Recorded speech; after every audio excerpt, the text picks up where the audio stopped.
Welcome, everyone. Thanks for joining us today for the 6th INAE-NAEK workshop on the theme of perspective of space technology or space development. This is Professor Sung Nan from Seoul National University.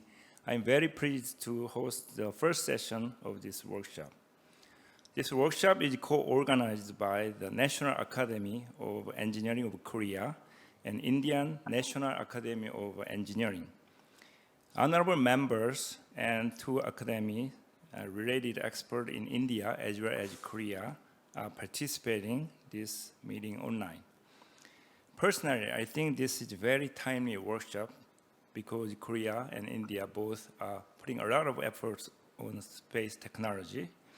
And especially last year's success of Danuri of Korea and last week's success of India's Chandrayaan-3 landing on the south pole of the moon for the first time of human history.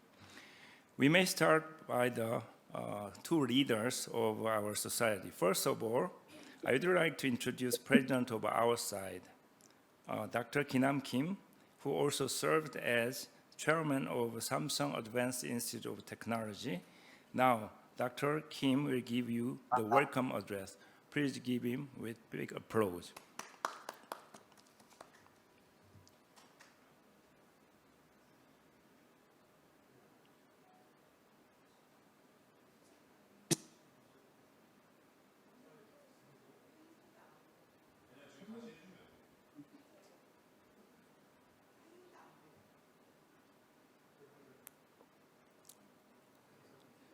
I think there's a the National Academy of Engineering of Korea and the Indian National Academy of Engineering have long sought new areas for cooperation while maintaining close relationship. Through the annual workshops, NAEK and INAE have been building up the networking platform and initiating new joint collaboration, as well as consolidating existing collaboration between Indian and Korean engineers.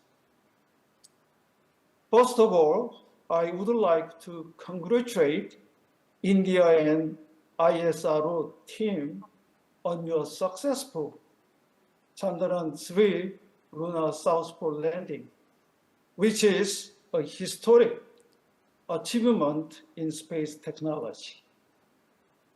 We are honored to have speakers at ISRO on this workshop. It makes our workshop more timely and meaningful.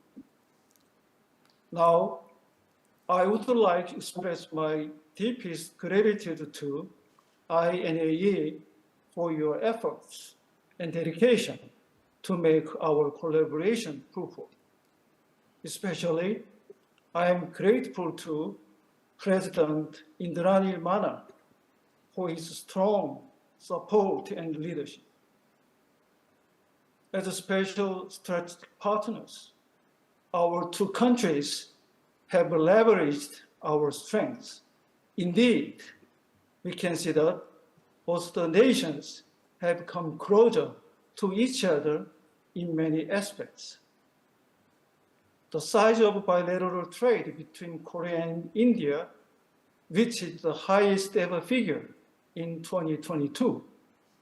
It grew by 17.3% to $27.8 billion in 2022. Also, 3 months ago, at the Korea and India summit, both nations agreed to strengthen collaboration in high-tech defense industries, including space development. Through this year's workshop, we will explore the perspective on new forms of space development and examine major issues in space policies. In order to take the lead in the rapidly changing environment of the future. We both will need to make efforts to communicate closely and cooperate between industry and academia. Combining Korea's strong IT technology and India's outstanding R&D capabilities, I am convinced that we'll be able to create greater synergy and obtain new opportunities for mutual growth. Last but not least, I do appreciate the fellow coordinators and speakers, including Professor Sanjay Mittal and Professor Changjin Lee. Wish you all successful and enjoyable workshop. Thank you. Yeah, thank you, Professor Dr. Kim, President Kim, for the welcome address. Now, I'd like to invite the President of INAE for the opening address. Please welcome Professor Indrane Mana with big applause. Yeah. Dr. Kinam Kim, President, National Academy of Engineering of Korea.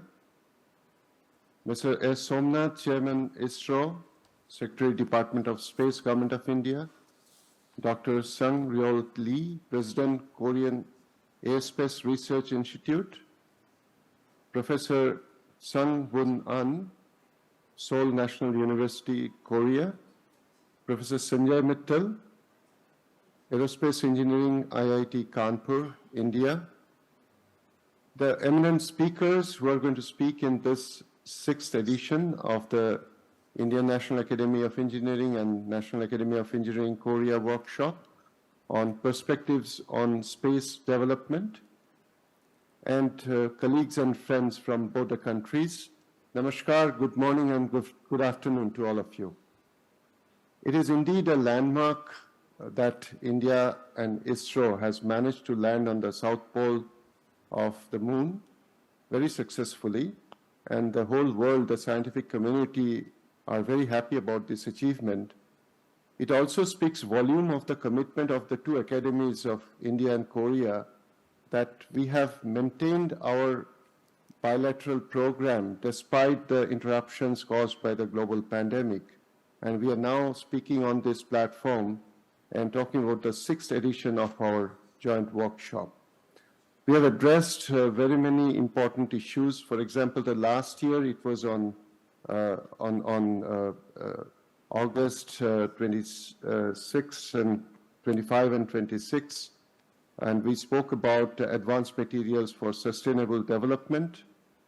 And this year we have devoted our discussion on space development.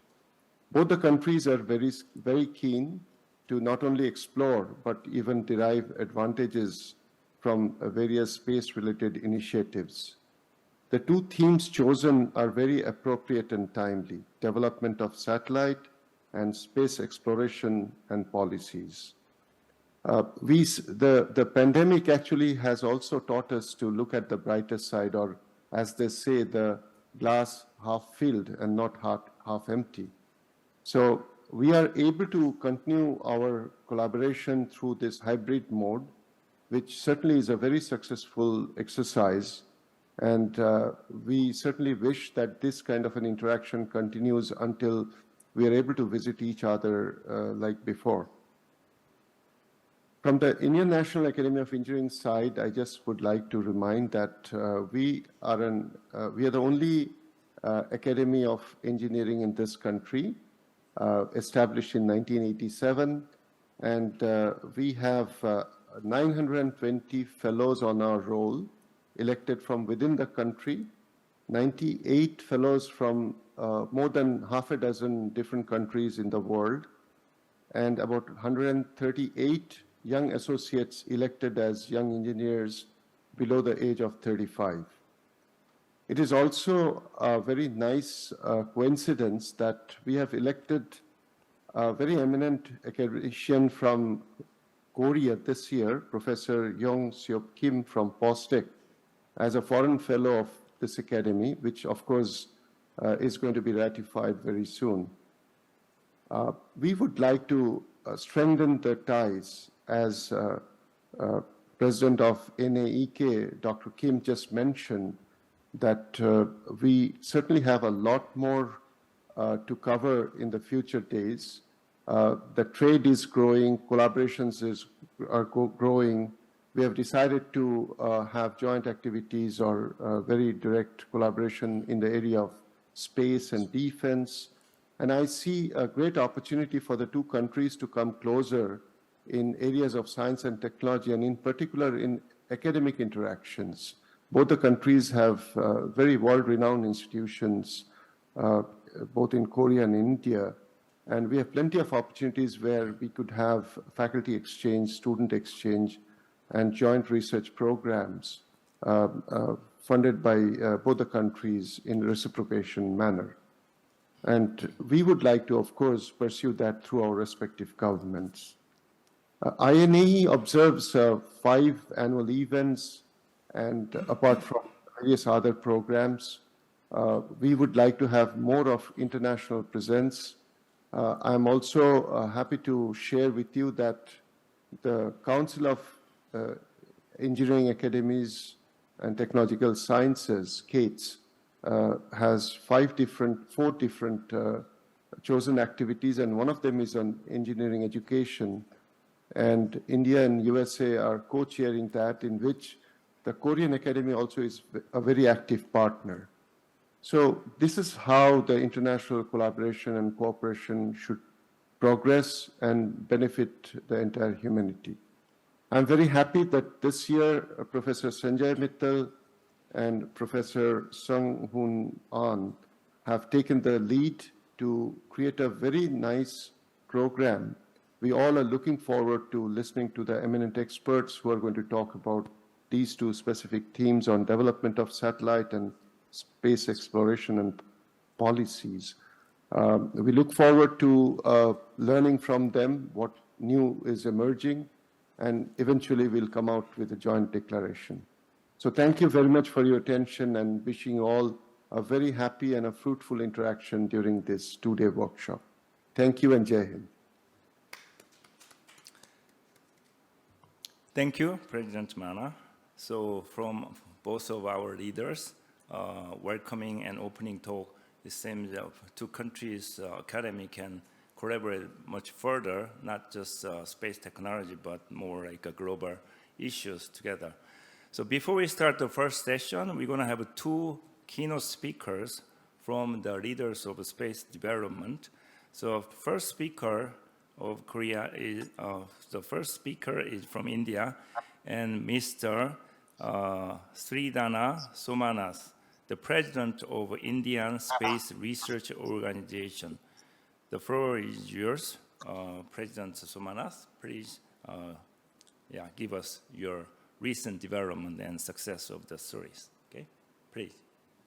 Honorable President of INAE and President of NAEK, my heartfelt thanks to you for giving me this opportunity to speak on the accomplishments of the Indian space sector, as well as the way forward when we are discussing India-South Korea collaboration.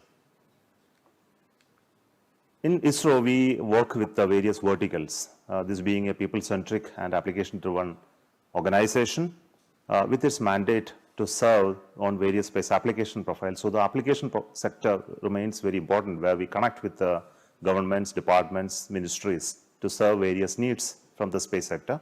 So for that, we create the space infrastructure, including the spacecrafts, and for the launching all of them as much as possible from India, the launch vehicle community has developed good capability. This capacity building is very important in this, because unless you have that capability, the utilization of the space sector will become very poor. The new emerging Gaganyaan program, especially the human spaceflight program, has created a new vertical in ISRO. In the last many years, we have been working on space programs and building satellites, launching them, doing technology developments, as well as doing science missions in a big manner. And one of the significant outcomes has been the ability to launch customer satellites from other nations through Indian launchers. And it has been hugely successful, especially in the domain of small and medium class satellites. We also look at space exploration in a big manner. So these numbers of the launches indicates the type of effort that we were able to gather from the Indian industries to build and launch these missions.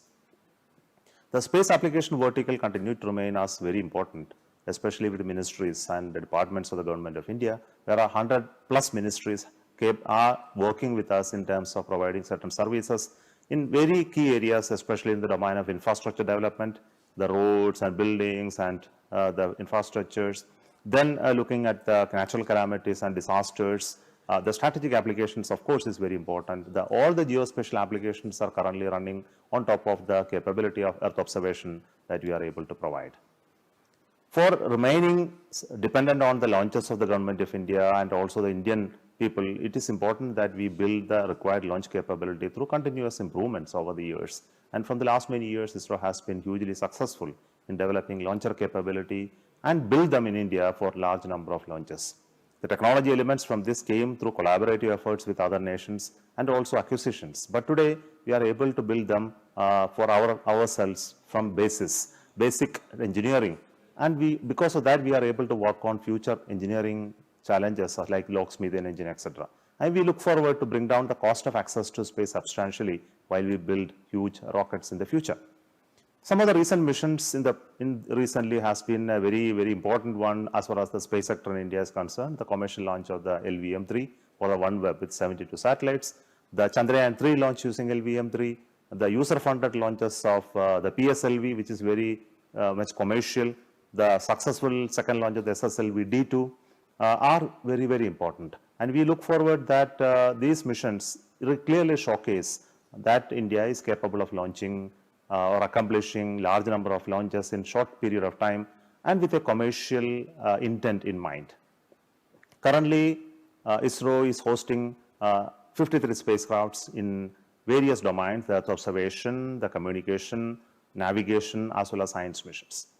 And the Earth observation is currently under Department of Space, and the entire data is now provided to users, which are medium resolution data is free. Even high resolution data becomes free for most of the government users. And we have recently released a geo utilization plan for all the remote sensing data for the country, especially in the sectors where there is intensely used. The communication satellites are also gone into our NSIL, the public sector undertaking under Department of Space, to handle them in a commercial manner. The navigation satellites provide the NAVIC positioning timing services, and it is recently augmented with an additional new generation NAVIC satellite. And we look at science in a big manner. The Chandrayaan-3 itself an indicator of our continued effort in the science missions. For all of this to do, we have created an ecosystem in the country with large number of industry participation, as well as with various stakeholders such as the regional academic collaborators, the Indian Institute of Technologies, and other sponsored research activities spread across laboratories in India, academic institutions in India, and this is continuously exploited to the benefit of the entire scientific community, so that whatever we do, especially engineering, design of systems, as well as data utilization from exploration and ground-based observations are well utilized by the community all over. Navigation, the NAVIC has been a very role model in this part of creating a regional navigation system using a geo-positioning satellite, and this has been suffering a little bit of problem due to the failures of the atomic clock, and now we have launched the new generation NAVIC NVS-01 with the Indian atomic clock to sustain and expand this in the future. The scientific missions are very important. The Chandrayaan-1 series, Chandrayaan-2, the Chandrayaan-3 are really hailed as some of the best in this lot, with the discovery of water on moon and continued estimation of various elemental composition of the moon, high resolution images of moon from Chandrayaan-2. Chandrayaan-3 has just accomplished a feat of soft landing on the southern side of the moon, which is very remarkable, the unique one for India. The AstroSat, which is an observatory that we have placed in the space for multispectral observation of celestial events, which has produced huge scientific outcome. The Mars Orbiter mission was also one of the very excellent missions which lasted almost 8 years, studying about the Mars extensively. And we have an array of series of scientific missions, including the study of the Sun through the Aditya L1, X-ray polarimeter satellite, all coming up in the coming days. The Gaganyaan program to look at the human spaceflight possibility by creating launch vehicles which are capable of taking this human-rated launch vehicle. The technologies which are required for them are currently being developed for crew modules, crew escape system, and we are going to start the major test programs coming next month. And many of the technology elements that are created for it is through collaborative work with international agencies, national agencies. And this is something that we look forward in the coming days to expand our cooperation with various other nations, because human exploration is not limited to one nation alone. It must be a joint effort, because space belongs to all, and we look forward the players like Korea, where they will be able to support in terms of the high technological content of their research work in this area. Industry participation has been an excellent development. Over the past, we were able to participate almost 80% of the components, materials, manufacturing of our rockets through industry. But this continues to remain as an issue for spacecrafts, where the participation industry still remains low, and we would like to expand it, especially with a very strong electronic industry background in Korea. This is a possibility to have higher levels of industrial collaboration, building electronics devices, components, circuits, and cards for spacecraft purpose in the future. The new Space India is something very important, and we are looking at opening of the space sector with a goal to expand the economy substantially in the coming days, where we will look at how government-driven space activity is now going to go to the industry-driven space activity, especially in the operational regime, and all the R&D and research activity will continue to work more concentrated by the ISRO. Of course, it should happen in other establishments as well. The public sector undertaking NSIL will take charge of most of the production operational systems where the research content is lower. The InSpace will look at the non-governmental entities for them to be enabled to do the research and development of new systems, innovative systems, especially in the domain of industries and startups, where they need hand-holding and support from ISRO, will be routed, channeled through InSpace. So we look at various other policy matters, which I will describe later, specifically related to FDI, creation of joint ventures, and strategic partnership in the domain of space activity. We believe that if you do all of this, the expansion of the business in space sector will substantially improve with larger number of technologies that will move to the industries. The scale of activities in India, especially in the domain of manufacturing, innovation, research, for the global players will happen. And we will become a manufacturing hub and also the creator of new technologies in a very, very low cost-effective manner. And for this, we are looking for private-public partnership models to come out so as to sustain it. And we look at robust regulation domain, because space now, when it is open to more than one player, like the government player becoming multiplayer system, regulation becomes important, and also important authorization and promotion becomes important. And InSpace is created with promotion and authorization as their main mandates. And this created a large startup ecosystem, industry ecosystem to develop here. And one of the important accomplishment has been the launch of a private satellite launch vehicle, suborbital launch that happened recently. And many more players are coming up, especially in the domain of rocket building and satellite building.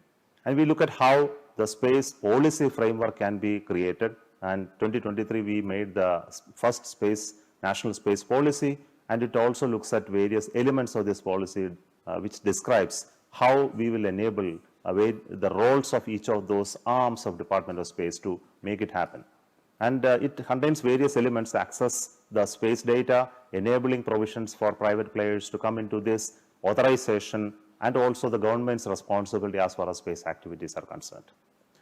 Space continues to remain as an area where sustainability has to be addressed in a big manner, especially with the large number of satellites coming up and new LEO constellations coming up.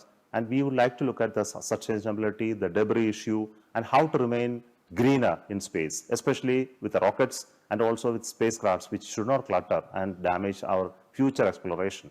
For that, space situational awareness become important, and ISRO is dedicated to work on this domain in collaboration with various players, especially observation, computation, and mitigation measures are to be taken in a continuous manner to keep this for entire humanity.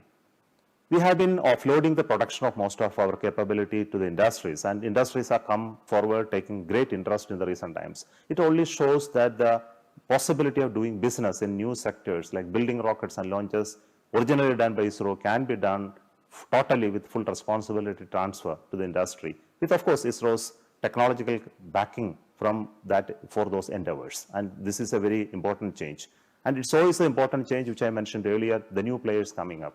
Some of the private spacecrafts, some of the private rocket engines testing and launches, which has actually created so much of stir in the whole of this, and a lot of investment are coming into this. And this is an area where the industries, companies in Korea can look at how to support these startups, possibly jointly developing some of this capability, which will be beneficial for both India and Korea.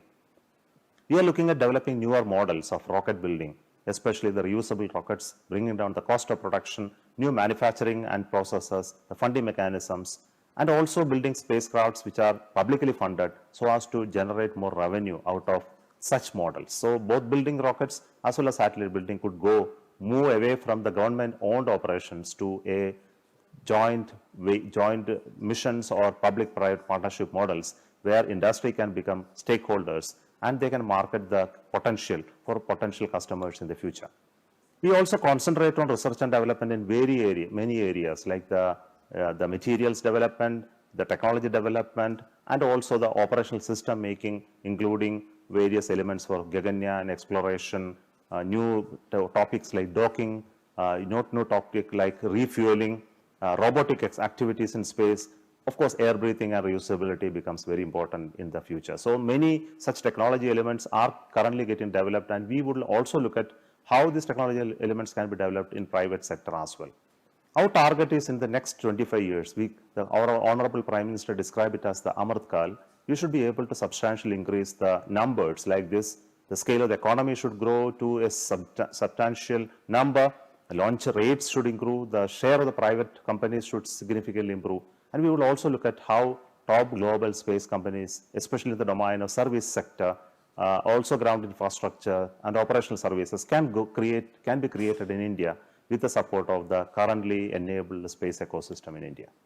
We look at the various aspects of this in a manner that the three important domains of communication, earth observation, navigation will feed into the changed lifestyle of the people in this country and the world, especially with the communication being very, very personal now and new modes of communication coming in. It has to revolutionize to to a level that is needed. Earth observation and information gathering and dissemination becomes very important with the newer and newer technologies coming into spacecraft, especially to deal with the areas like agriculture and infrastructure planning, transporting, fishing, database services, weather, climate, and etc. Navigation, the PNT services become an integral part of all the business activities, especially with the Industry 4.0 coming. And it is also co-work with the rest of the EO and communication systems so as to complement them and support them in various activities. So it becomes a space highway for the common good. And this is what we would look like the space sector to grow. And many cooperative activities are possible with the engineering skill and capability of Korea in many other domains.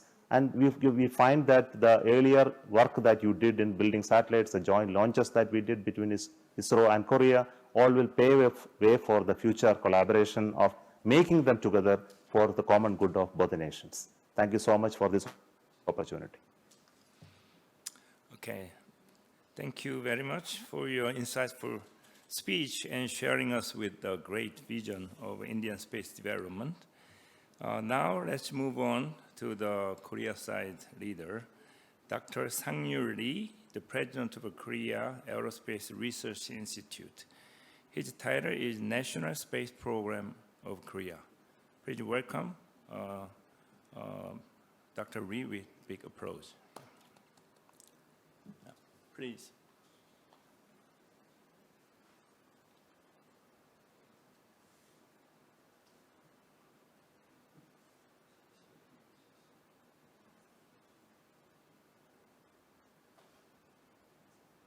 Good morning. My name is Sang-Yul Lee. Do you hear me? Yes, we can. Okay, I tried to share the screen.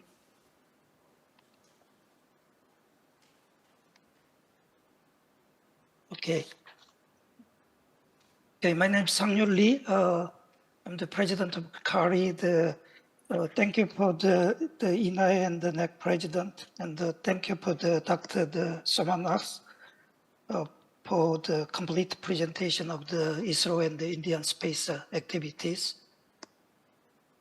Also the congratulations on your recent Chandrayaan, the lunar landing.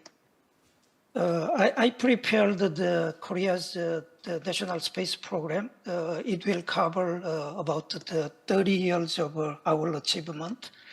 The presentation is limited, but we can find many other collaboration area here.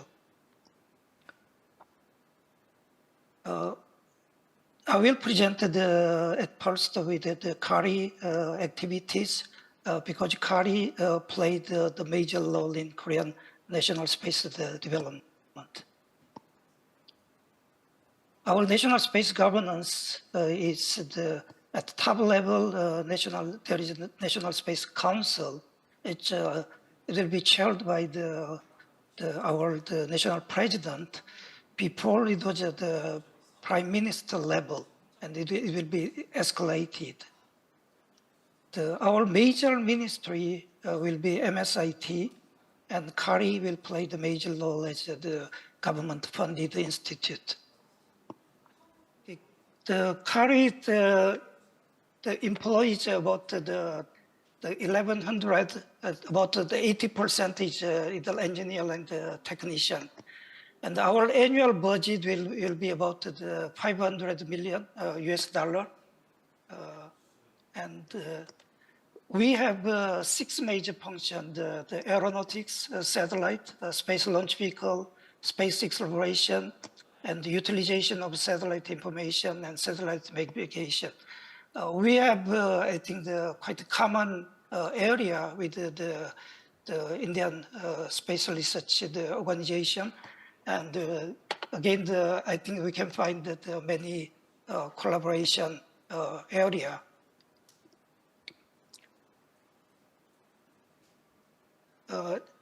Our main facility is located in Daejeon. It's the central of the South Korea.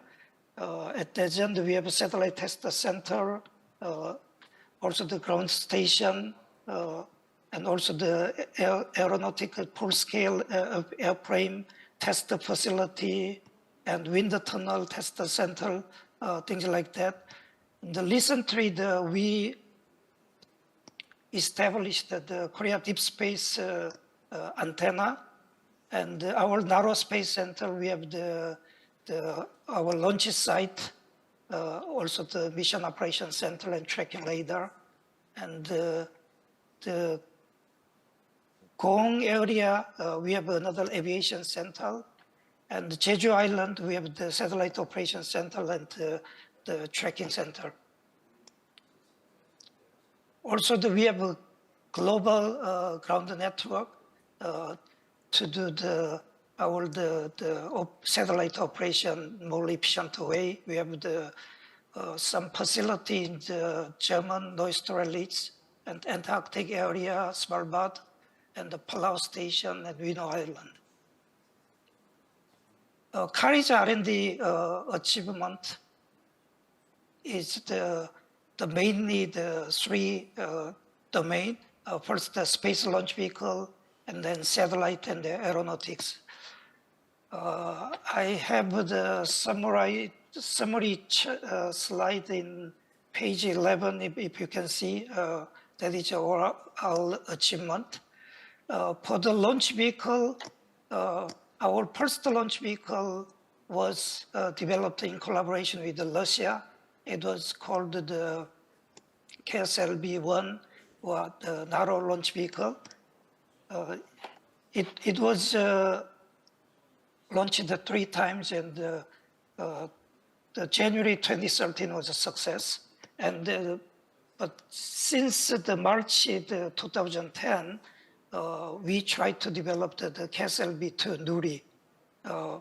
We actually launched it 3 times. The first launch was October 21. It was not complete success. The satellite didn't reach orbit due to the third stage. Didn't burn completely. second launch the June 22 and the third launch the May 23 was the all success. And we have 3 additional launches in the 25, 26, 27. Maybe later on we will continue our KSLV2.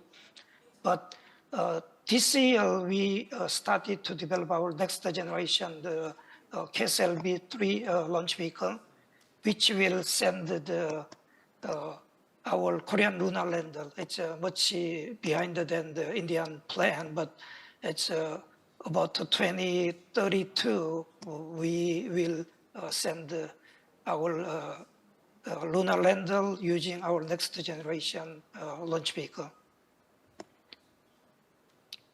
It can send about the 1.8 ton lander class to the moon. Yeah. For the satellite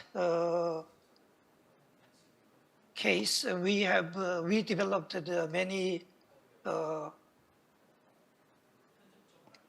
LEO and the geostationary satellite. Maybe most of the successful program was the COMSAT, called COMSAT, Korea Multipurpose Satellite.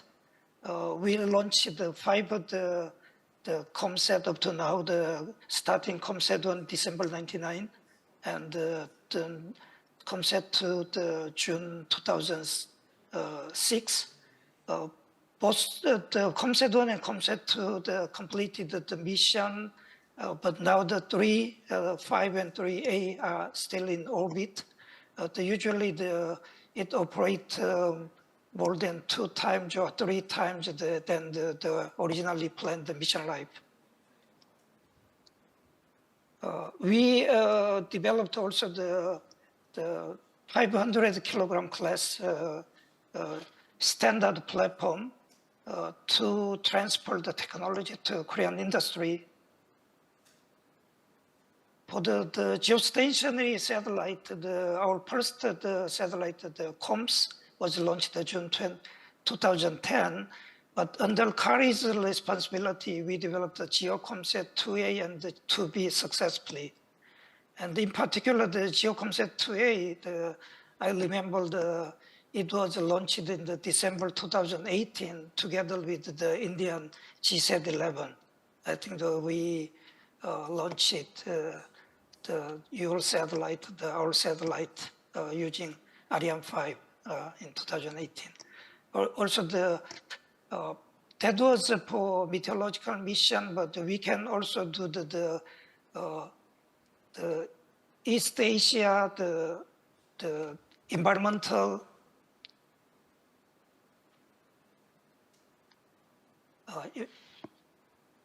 East Asia, the environmental, the monitoring, also the worldwide, the ocean monitoring.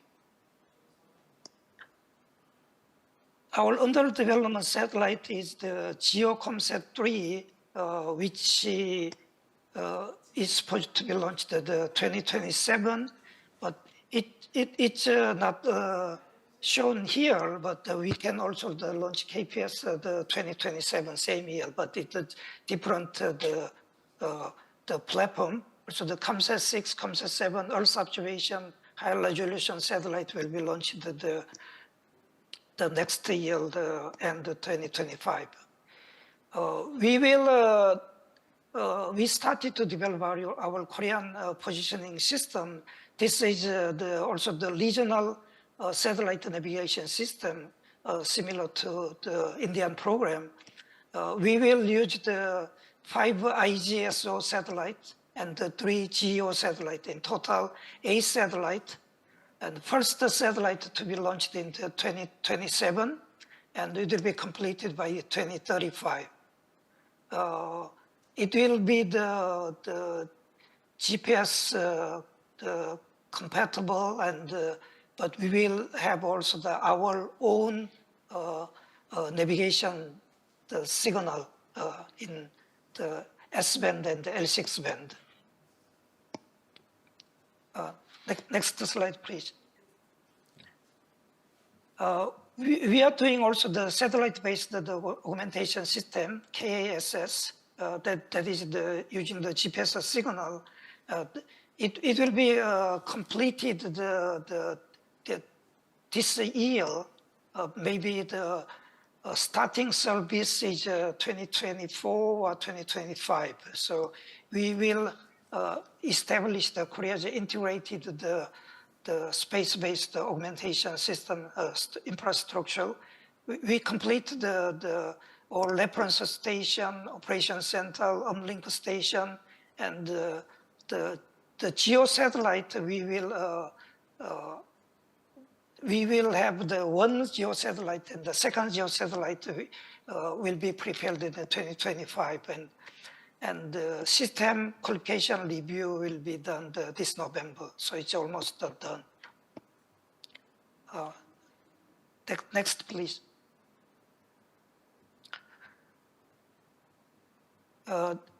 In last year, we sent out the Korea Pathfinder Lunar Orbital KPLO. It was launched in August, and lunar orbit insertion took place in December 22. And it started the mission operation this year. Originally, the mission life is 1 year, but it was decided to be extended until 2025. So we will do the 3-year mission. So it is the technology, the demonstration, or the scientific investigation, the program, and then the 2032 we have a plan to send the lunar orbital. Next, please. In this the KPLO Danuri, we have the 6 payload, 3 camera, and 1 gamma ray spectrometer, and 1 magnetometer, and 1 the DTN payload. Yeah, next, please. So that's a summary of our space exploration plan. The page 1 KPLO, and page 2 is the lunar lander and rover. Page 3, we are targeting the Mars lander in 2045. Next, please. We are also the participating in Artemis program, and Korea was the 10th the country to sign the Artemis Accord in the May 2021. Next, please. For the aeronautical area, we are developing the eVTOL, the optionally piloted the personal air vehicle, and also we are developing the unmanned vehicle core technology for the air and also in the land and even the underwater. Yeah, next, please. Okay, I'll summarize our national space program. Yeah, next, please. So after the successful launch of the Nuri-2, the president visited Kari, and he announced the new vision for space economy, and it will change our next phase space development program. So space will be the key to the national competitiveness, and also we will expand the space sector through the new challenges. Next, please. So future space economy roadmap, we have a 6 political plan, space exploration, global space power, and space industry, space talent in terms of human relation, human resources, and space security and the international cooperation. And also, as I said earlier, President will chair the National Space Committee, and also in 2032 moon landing, and 2045 we will have a plan to land on Mars. Next, please. So after the government announced the fourth basic plan for promotion of space development, we have the three goals: expansion of space exploration and enhanced space investment, and also the creation of the commercial space industry. Before it was focused on the technology, the research and development. In the next phase, we will focus on the commercial space economy. And also we will do the space industry cluster in Daejeon and the Jeonnam and Gyeongnam area. And Daejeon will be as a think tank, and also the satellite and the launch vehicle industry will be installed in the other province. Yeah, next, please. So we will have a new governance. Up to now, the KARI was the focal plane to develop the space the technology, but the space becomes not only the technology, it will influence many other areas. And the government decided as a national agenda, the number 79, government reformation to advance the governance with expertise and the leadership and R&D, also the national security, industry, and the international cooperation. So based upon this, there was the future space economy roadmap. It was announced by the president of the Korea, and also the preparatory office for the Korea administration for space and the aeronautics. So if the CASA is created, there will be some change in role of KARI, and CASA will be created, the external government agency under the Ministry of Science and ICT. And this is simply say the Korean version of NASA, but emphasizing expertise and the flexibility and the diffusibility. Yeah, next, please. Yeah, thank you. That's all my presentation, and sorry about the inconvenience with the presentation slide. Thank you. Okay, thank you. Thank you, Dr. Lee, for your nice speech. And due to technical problem, the slideshow was not fully shown, but for the recorded version, we'll try to make a synchronized video and audio together. So don't worry too much. We'll show more of the full version of KARI activity. And from two leaders of the space organization, we see that space is the way to go, and space will be very crowded in the future. A lot of satellite and activities will be there. So this wrap up the keynotes. Then now let's move on to the first session. So the first technical session host will be shared with Professor Sanjay Mittal of India.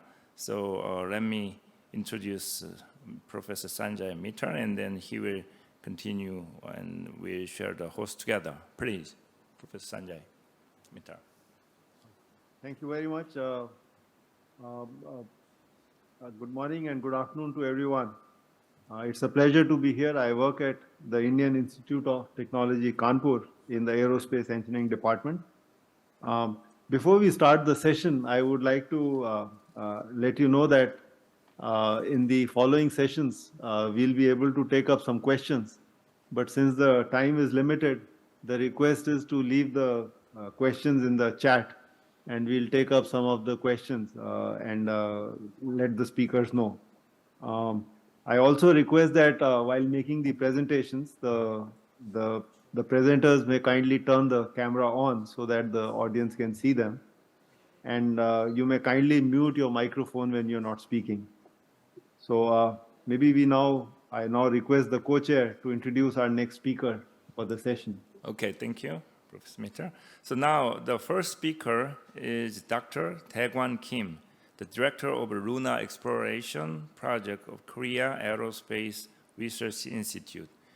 The title of his speech is Development and Journey of Korea, Pathfinder Lunar Orbiters. Please, Dr. Kim. Okay. So can you see my presentation screen and Yes, we can. Yeah. hear my Very voice? nice. Yeah. Okay. Very well.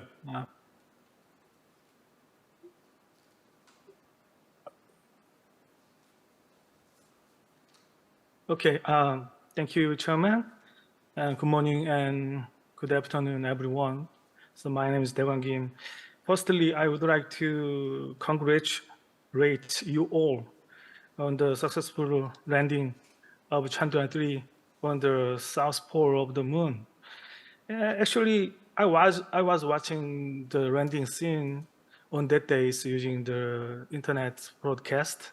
I think it was really great achievement, not just for your team, but for all human beings. So congratulations once again.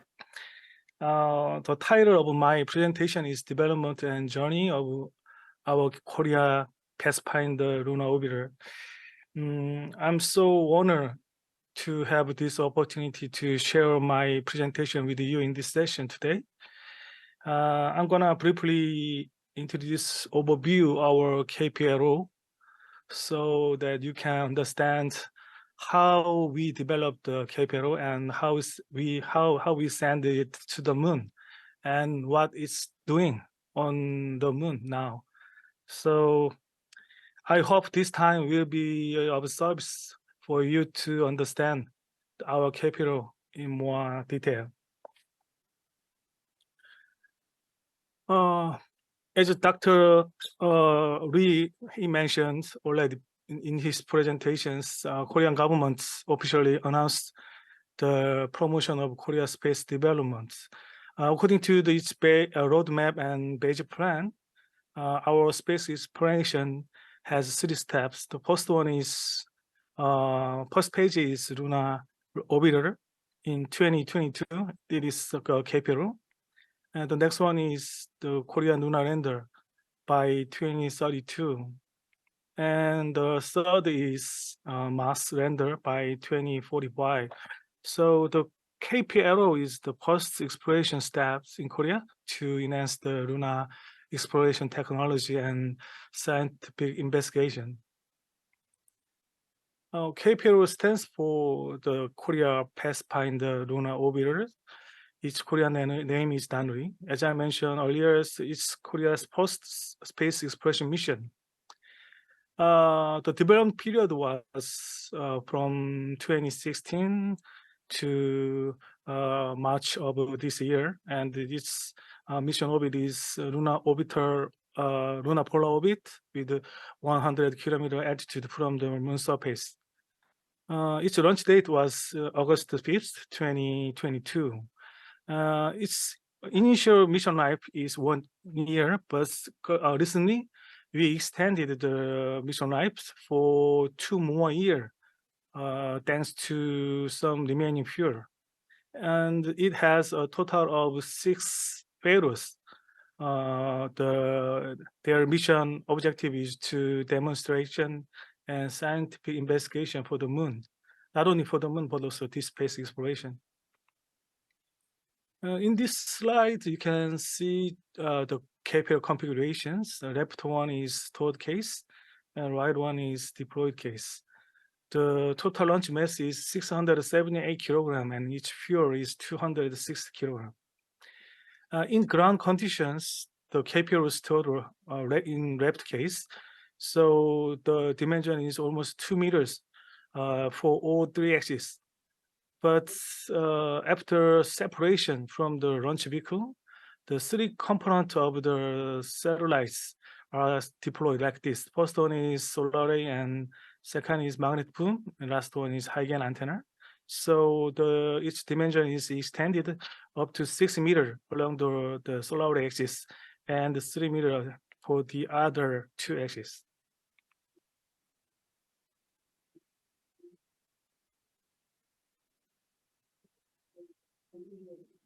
K-Pillar has 6 payloads for its lunar exploration mission. First one is Shadow Cam, developed by NASA. The objective of this camera is to investigate the permanent shadow region on the both north and south pole of the moon. So using the data, we expect we can find out some water in form of ice. And second one is wide-angle polarimetric camera. This camera take polarimetric image and titanium map of the moon surface, not only near side but also far side, all of the moon surface. And the next one is lunar terrain imager. We call it LUTI. This is developed by our Kari.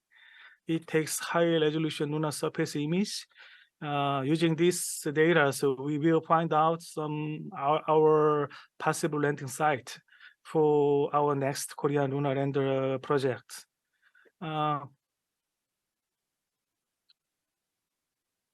This picture was taken of the moon captured by this LUTI on December 24th in 2022. And the next one is DTMPL, Delayed Tolerance Network Experiment Payload. This payload to demonstrate the interplanetary internet communication technique, not only the moon, but also in space. And the next one is KGRS. This is gamma ray spectrometer. It measures the distribution, chemical distribution of the major surface elements on the moon. And the last one is K-MAG, magnetometer. This sensor measures the magnetic strength of the lunar environment. This slide shows the overview of the K-Pillar integration and testing process. In the middle of 22, Kari started the integration of flying units, and by September 21, the entire system integration was complete, and then some space environment tests was performed. These tests include the thermal vacuum, dynamic, and EMC test and so on. And all this environment test and final preparation was finished until by the middle of 22.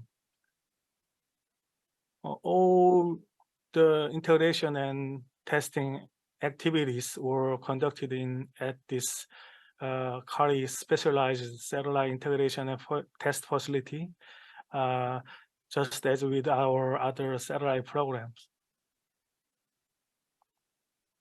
I'm going to show you some video clips for the K-Pillar integration environment test. In this phase, we complete all mechanical and electrical integrations. This shows the shadow cam integration. After these integrations, the whole system integration of the K-Pillar is complete. And then we perform the thermal vacuum test. This test is to ensure that the satellite will sustain both extremely hot and cold temperature in space.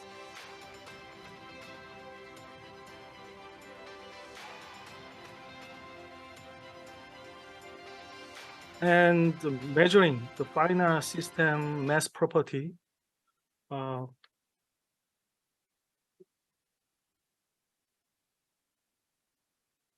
Sorry, there is a, oops, okay. Sorry, I have some problem in my presentation, so I will try it again. Sorry, okay. So,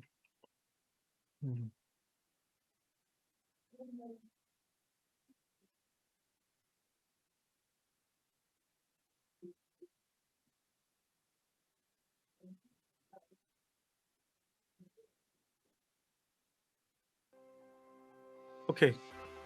Can you see this screen? And can you listen me? So can I start again? We can hear you. Thank you. Okay. Thank you so much. Sorry for the inconvenience for this. I will skip some. Yeah. Okay. Measuring the final system mass property is very critical. So accurate assessment for the mass and center of gravity is very critical. So this picture shows the launch vehicle adapter separation shock test. This test simulated the mechanical shock that the satellite will experience during the separation from the launch vehicle. This every adapter is the actual flight model.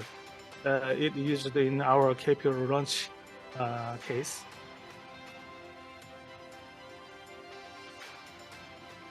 And the Bible test is one of the main important environment tests. So this test is to check if the satellites will sustain, withstand the intensive mechanical vibrations during the launch period. And radiated EMC tests were conducted in our EMC chamber.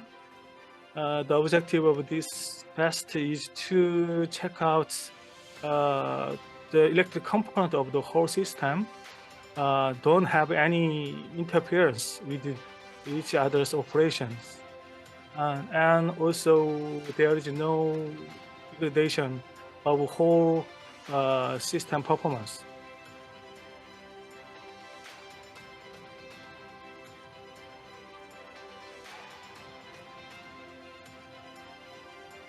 And this is the solar deployment test. In this test, to compensate the ground gravity, so we use the zero gravity device for this test like this.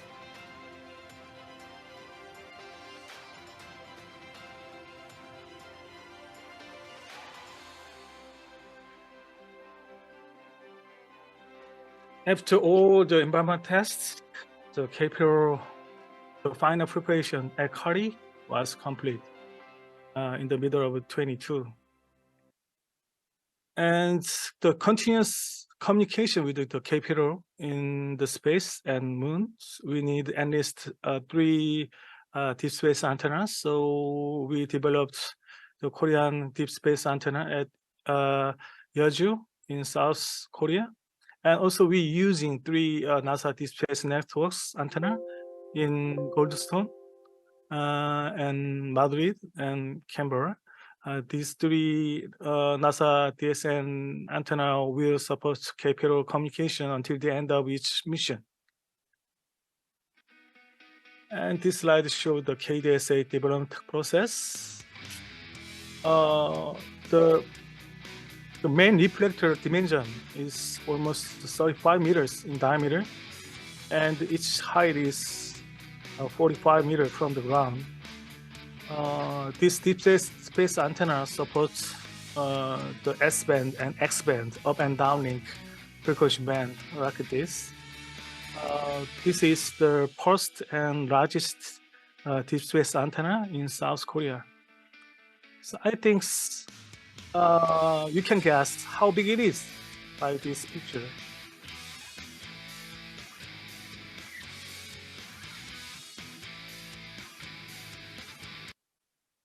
Okay.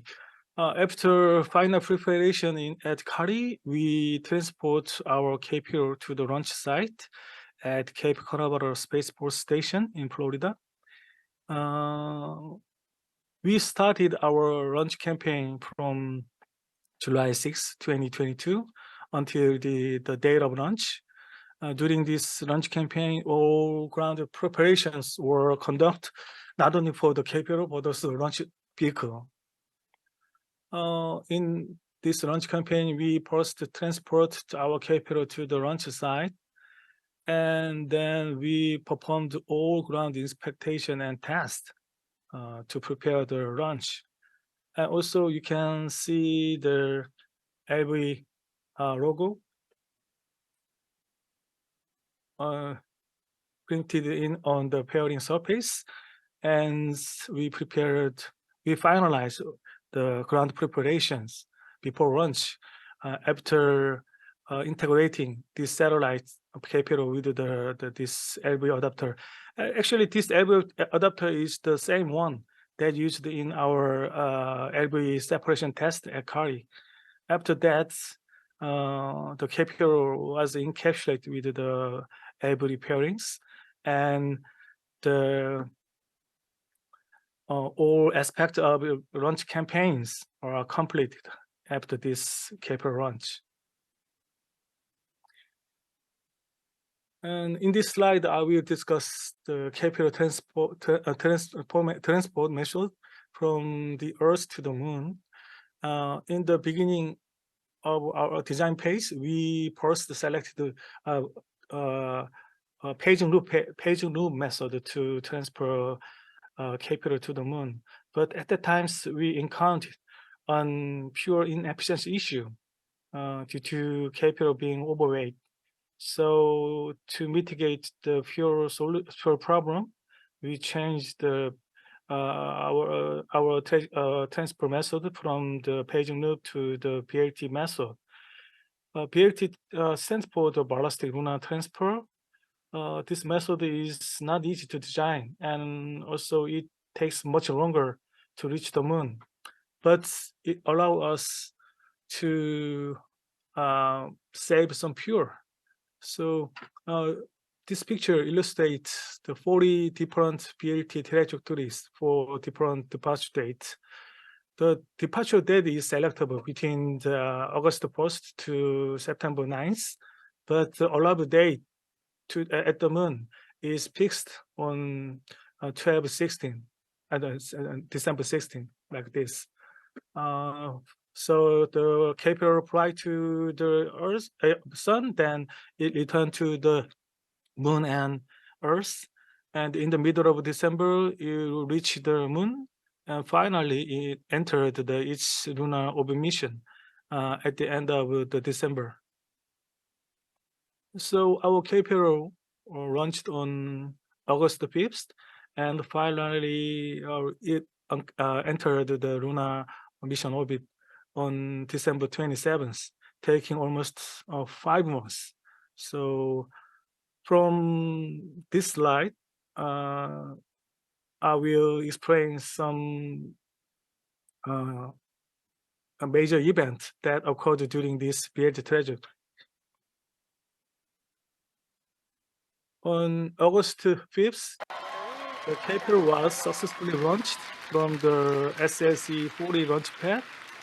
The lift warp occurred at exactly 8:08 a.m., which was the exact time planned for the launch.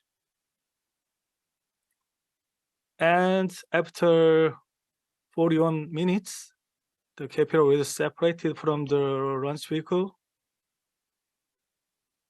And actually, this separation is very critical step to establish the BLT trajectory, because the initial condition of the BLT trajectory is decided by the separation result. So if a separation error have occurred, then it would have required a lot of fuel to compensate for it. But in our case, the separation was executed very successfully, so we were able to save some remaining fuel. And after 4 minutes, our solar panels were deployed like this as a programmed onboard computer.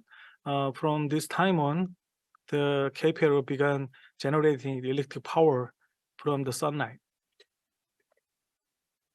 And 2 days after KPL launched, we performed the post trajectory correction maneuver, TCM1. It is not the mandatory maneuver. It's just rather a test to check out the status of propulsion system. The test was quite good. And on August 26th, we performed the post-lunar routine verification test. During this test, the camera was oriented to the both the moon and Earth. This is the first image captured by the routine. You can see the moon and Earth captured together. So actually, this image is very impressive to our entire team. So it made us have more confidence in success of our KPL mission. And then September 2nd, we performed the second trajectory correction maneuver. This maneuver is deterministic one. So to correct the BLT trajectory to desired our path. So the result was quite good. And then for 1 month, from September 14th to October 14th, we took a series of pictures of both the Earth and Moon. So you can see the Earth at the center of this image, and also you can see the Moon that is rotating around the Earth like this. So I think, as far as I know, this image, this is the world first image capturing the Moon's rotation around the Earth. And September 24th, we took some images consecutively every 20 minutes. So the maximum distance is 1.55 million kilometers from the Earth. And we performed the DTN verification test on October 28th. In this test, the BTS Dynamite music video was transported from the capital to the Earth. In this test, we used 3 DTN nodes in DSN, CARI, and E3. So from this test, we can find out that the transmitted data were received very well, and the music video was replayed very smoothly at the end of the DTN node at E3. And we performed the third TCM correction maneuver successfully. Then the post-traction correction maneuver was executed on November 16. Actually, before the launch, we have prepared for total of 9 TCM to correct this BLT trajectory. But as you can see, these 4 TCM were successfully executed, so we were able to cancel the other 5 TCMs. So actually, this is the another significant reason why we can save some more additional fuel. And this picture shows the moon and Earth. Actually, at the times, the capital moon and Earth align like this. So this moon appears almost the same size as the Earth. And then the capital finally arrived the moon in the middle of December. And then to enable capital to be captured by the moon's gravity, it is necessary to reduce the kinetic energy of the capital. So we performed the first lunar orbit insertion using the delta V of 260 km per sec. After the first lunar orbit insertion, we achieved this an elliptical lunar orbit with a period of 12 hours. And then we prepared to second lunar orbit insertion on December 21st. For this maneuver, we combined L1 number 2 and L1 number 5 together, and the total delta V is 260 meters. After the second burn, we achieved this smaller elliptical lunar orbit with the period of 30.6 hours. And then we finally performed the last lunar orbit insertions.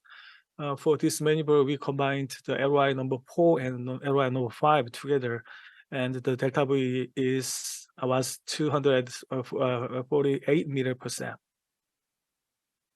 So after the last LY burnt, we finally achieved this lunar mission orbit with a period of 2 hours.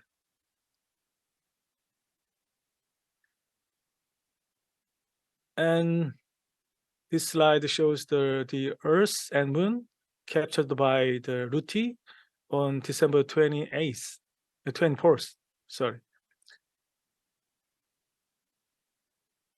And in January of this year, we have the commissioning page to assess both the payload performance and the status of satellites. During that period, the capital captured the Earth's changing pace as observed from the Moon. And this is the geoscopic crater. So the sensor peak is clearly visible in this picture. The maximum height is almost 3.2 kilometers. And from this slide, I will show you some recent current output from our capital payload. The routine captured the INAE-NAEK crater. It located in North Pole. It has a largest permanent shadow region, and also it is expected to have a large volume of water in form of ice. And next one is Amundsen crater, which is located in South Pole. Recently, NASA has identified 13 possible landing sites for their Artemis projects. So the rim of this crater is one of the candidate location. And ProCam captured the image of Rhino Gamma swell. This is most well-known magnetic anomaly region on the Moon. The higher albedo pattern is clearly visible in this image. And after this year, the capital will release the polarimetric image of the entire lunar surface. And KGRS measured the gamma ray signal emitted from the lunar surface using 3 months of data. The team created the Korean first lunar thorium distribution map. This is only just initial data. The team planned to release some chemical distribution map for at least 5 major elements from the beginning of next year. And KMAG magnetometer is designed to measure the bedweak magnetic field signal around the Moon. So the duty cycle of this payload is 100. That means this sensor is measuring the magnetic field at all times on the Moon. Last one is shadow cam. The one of interesting crater that has permanent shadow region on the South Pole is Second crater. This second crater is also expected to have a lot of water in form of ice, and it also the one of the landing candidate for the Artemis mission. KPRO also captured this crater using the RUTI like this. But as you can see, the permanent region inside, we can see that it is invisible. But when we employ the shadow cap, we can see the inside like this. This is the close-up view of this area. You can see the bottom pattern in detail. Okay, this is the last one that I prepared to explain our capital mission schedule. So capital was launched and successfully arrived at the Moon at the end of last year. Following that, we have the commission phase in January, and capital is now in nominal mission process here. So as I mentioned earlier, we were able to save some additional fuel during the transport phase. So thanks to the Save the Fuel, currently we extended our capital missions until the end of 25. So now the time is the end of my presentation. Thank you for your kind attention.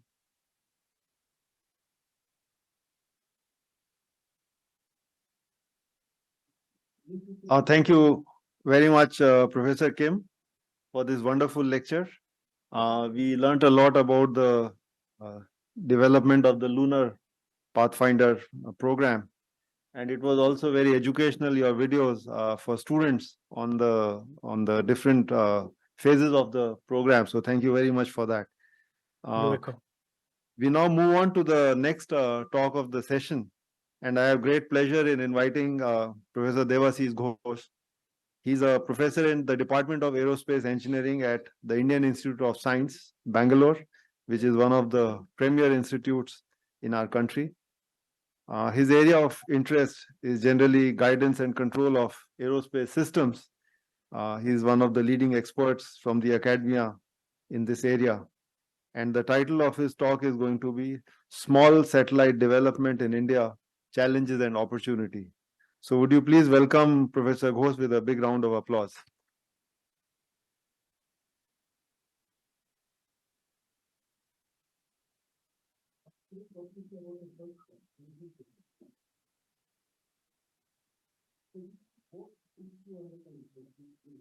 Am I audible?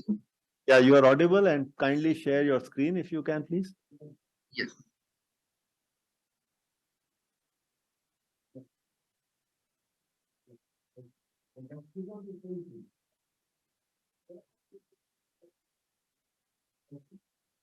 Great. We can see your screen and we can hear you.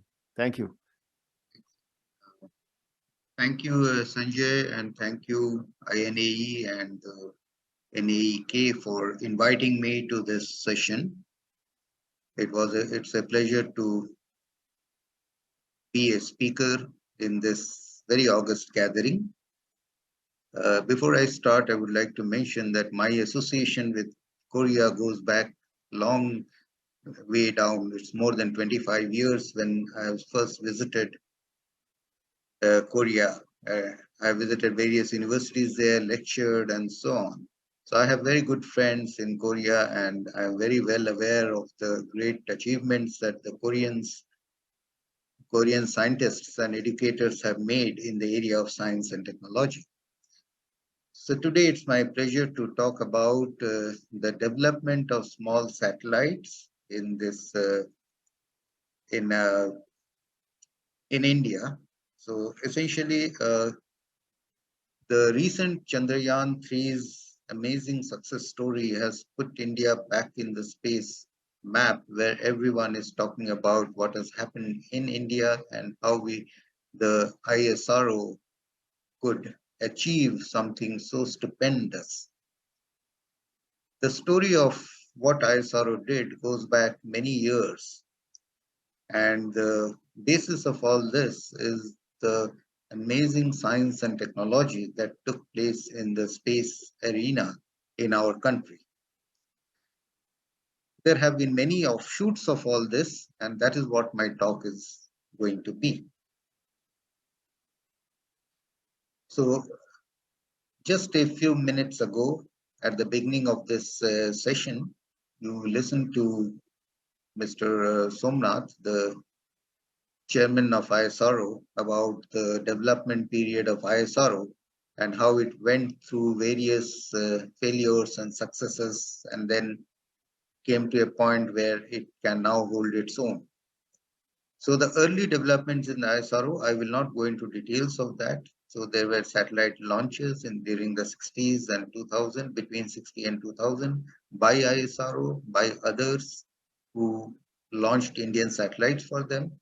The applications were mainly in the area of communication, weather, climate, and so on.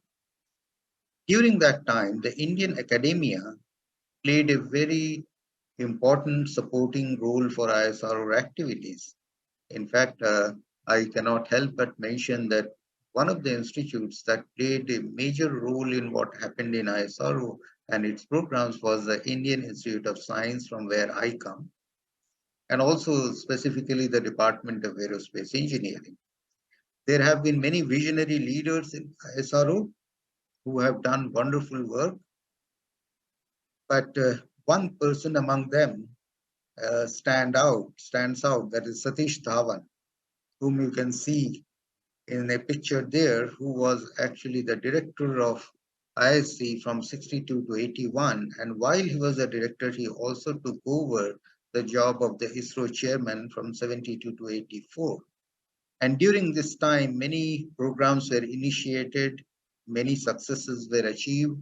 And what is important about this whole thing is that he provided a sort of leadership which was quite unique in our country. One of the things that he did was to get the projects reviewed by not just eminent scientists, but also by people who have just joined the space research area in different academic institutes. The advantage of taking a decision of involving all these people was far-reaching. It was not just that the experts reviewed to find whether the missions were good or they needed some improvement, but the more important contribution of this is to create a feeling and disseminating the nature of the technology that ISRO was developing in its research centers. This was transforming to the Indian industry that was slowly getting into space. So as ISRO gained experience and strength, it also during the 2000, that is in this present century, it had PSLV and GSLV launches, and it achieved great successes. Other countries approached ISRO for their launch, and launches through other countries' programs also continued in this. The main thing that I feel happened, apart from the successful launches that ISRO did, were the expansion into the private sector. So there was a direction to privatize or encouragement to private sectors to contribute to and profit from space applications. So this thing started with a small program, which were nano satellites by students. So ISRO threw open its doors to student groups and universities to actually design satellites, design the payloads, and so on. But the effect of all this was that these youngsters now went ahead and started their space tech startups so that they can provide many profitable services in using satellites. So two major thrusts that appear in this is making of small satellites and developing of satellite-based services. Both had the potential to expand into the international market. Now, if we look at the student satellite program, it started mainly with the launch of Chandrayaan-1, which increased the interest of universities and institutions in making experimental satellites.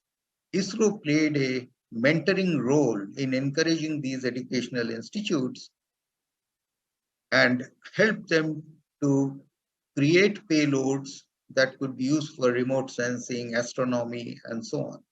Technical guidance in designing and fabrication were provided by ISRO. And finally, the designs and test results are also reviewed by the ISRO team. So these projects, the student satellite projects, encompass design and development of electronics, associated algorithms, experiments, and so on that could be flown in the ISRO's small satellites. Many universities and students in India participated in these ventures. The current statistics is that if you look at the space tech scenario and the startups that came out of this, there are nearly 140 space tech startups right in India that have come out of all these activities. And remember that many of these are started by people who participated in student satellite projects, often mentored by ISRO scientists. So this was I would say, one of the greatest scientific outreach programs of any institute in India that created such a startup industry in India by just mentoring young scientists and engineers. So in this talk, I will talk about a few of these startups that provided service and products that are valuable to space industries, and not just in India, but also all over the world. But before I talk about some of these companies, I would tender a sincere apology that I'm not going to cover all the companies that have done wonderful work here. I will take only a few of them for certain reasons. So there are certain applications in space products that are almost kind of obvious. For example, if you look at remote sensing. But then what do you do with the data? So the companies that I'm going to talk about are people who thought in a very innovative way to fill the gaps that were existing in space tech, and also innovative ways of using this to create business platforms. So let's start with one company, which is Astrom. This company was actually incubated in the Indian Institute of Science by students who were students of IIC, Indian Institute of Science. So this is called Astrom, and their main objective when they started was to provide high-speed broadband internet from the space. In India, high-speed internet was available only in the urban areas, and the aim of this project or this proposal was to extend this availability to rural areas which were infrastructure deficit. And this was done via advanced high-throughput satellites, and the objective was to provide quality education, healthcare, and government services. So some of the products that Astrom proposed were customized ground stations. This is meant for, let us say that a company has a constellation of LEO or GEO satellites, then they propose to create a ground station that would be perfectly aligned with the customer needs of these constellations. So these customization of the protocols to get the best performance was a service that they provided. There was an end-to-end support to design for LEO and MEO constellation support and creating a business plan for them using these ground terminals. One of their products was called GigaSat. It is essentially a flat panel satellite terminal which supports communication in multiple frequencies. The idea behind this is to provide a high-speed terminal that can be used for LEO and MEO constellations, for mobility terminals for GEO satellites as well. They also had another product called INAE-NAEK. It's a fully software-defined payload technology for satellite constellations, and the objective is that this infrastructure would be cheap and affordable to the extent that it would be 10 times lower in price than the current and upcoming constellations all over the world.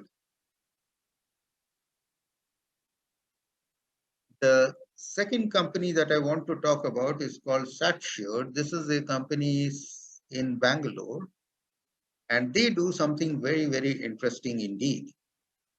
India has a very large agricultural community, and its agriculture market is massive. So a natural question to ask is that how can satellite technology help the agriculture market? One of the standard things that people say is that remote sensing of agricultural fields can tell you about the crop, about the health of the crop, yield prediction, and so on. These are very standard things. But how do you actually use it? This is where the company SatSure came up with some very, very innovative ideas that other companies who are interested in agri-tech found very interesting. So essentially, SatSure talked about cutting-edge satellite remote sensing using machine learning and AI. So these are deep tech solutions for global sustainability challenges. So they built scalable applications for ag tech and climate tech. And let us see, we will concentrate only on the agricultural technology because that is something that is very close to the heart of India. So they produced a data product platform which hosted analytical data products derived from satellite imagery, machine learning, and big data analytics to offer actionable insights and decision-making support across industries. What kind of services would this give? Apart from the obvious, what they asked for is the use of this data in various capacities. For example, in government and multilateral organizations, FMCGs, commodities market, crop production, and more interestingly, in the insurance sector. So essentially what they did is that they used this data and brought it to banks and other institutions to tell them what kind of agri-tech financing they can do to small farmers in certain areas so that they are assured of profit, and the small farmers can have a third party to support their ventures in terms of telling the banking institutes that we are going to be successful. So this advantage that this Satsure people gave to the banking institutions made them confident of investing.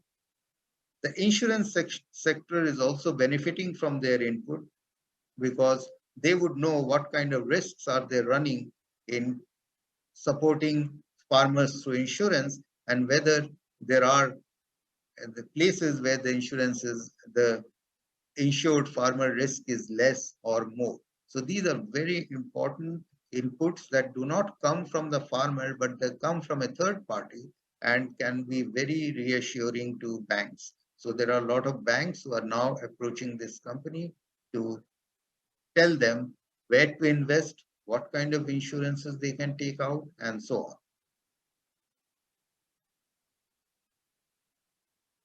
So they also do a remote crop loan portfolio monitoring, crop loan underwriting.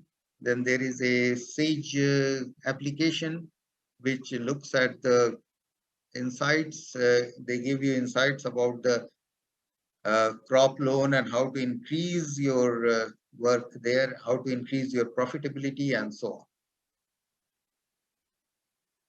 This next company that I'm going to talk about is Pixel. In fact, many of these companies were also featured in the ISRO chairman's talk because these are the offshoots of what ISRO would provide. So the Pixel came to the market with an idea of providing very high resolutions hyperspectral imaging using small satellites. In fact, they claim to be the world's highest resolution imagery that they can provide. So this data is something that you can use to build a sustainable future. So this sustainable development will, of course, also encompass agriculture. It will also measure climate risks such as flooding, famine, and wildfire. These are things that are happening because of the climate change. We are all aware of these, and they are creating concern all over the country. Energy, for extracting, surveying and extraction of different types of energy from the planet Earth, we need to know what is available. We need to know whether it is proving to be a risk to the planet. If there are seepages, then how do you take care of those seepages? How do you identify them? If there is a oil spillage in the ocean, how do you detect these oil slicks? So these hyperspectral imagery can be used very effectively to do this. Then there is a quick assimilation of data and application of data from Earth's surface that can be used for various applications. For example, the mining application, where does the mining make sense, and so on. So you can map vast tracts of land very usefully. Then we come to another small satellite company. Till now, we were talking about companies that provided services, but now we have a company which actually builds satellites. So this is the Dhruva Space. So Dhruva Space have this series of satellites called Thibault 1 and Thibault 2, and they are used. Thibault 1 was used for amateur electronic people, but the main idea is that these spacecraft, these kind of satellites provide a compact and scalable platform that can be leveraged to house powerful processor and space-grade components for use. So the payloads used on the satellite as a novel store and forward payload, receiving messages from sensor nodes or remote control solution.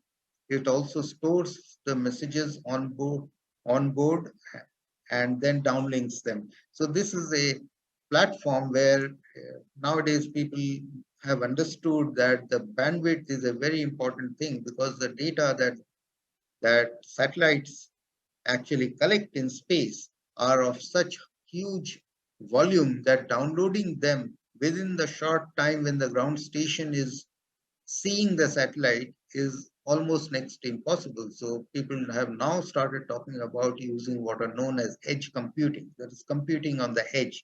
So orbital edge computing is becoming a real application where the data is actually processed on the satellite itself before a smaller size of the data is conveyed down to the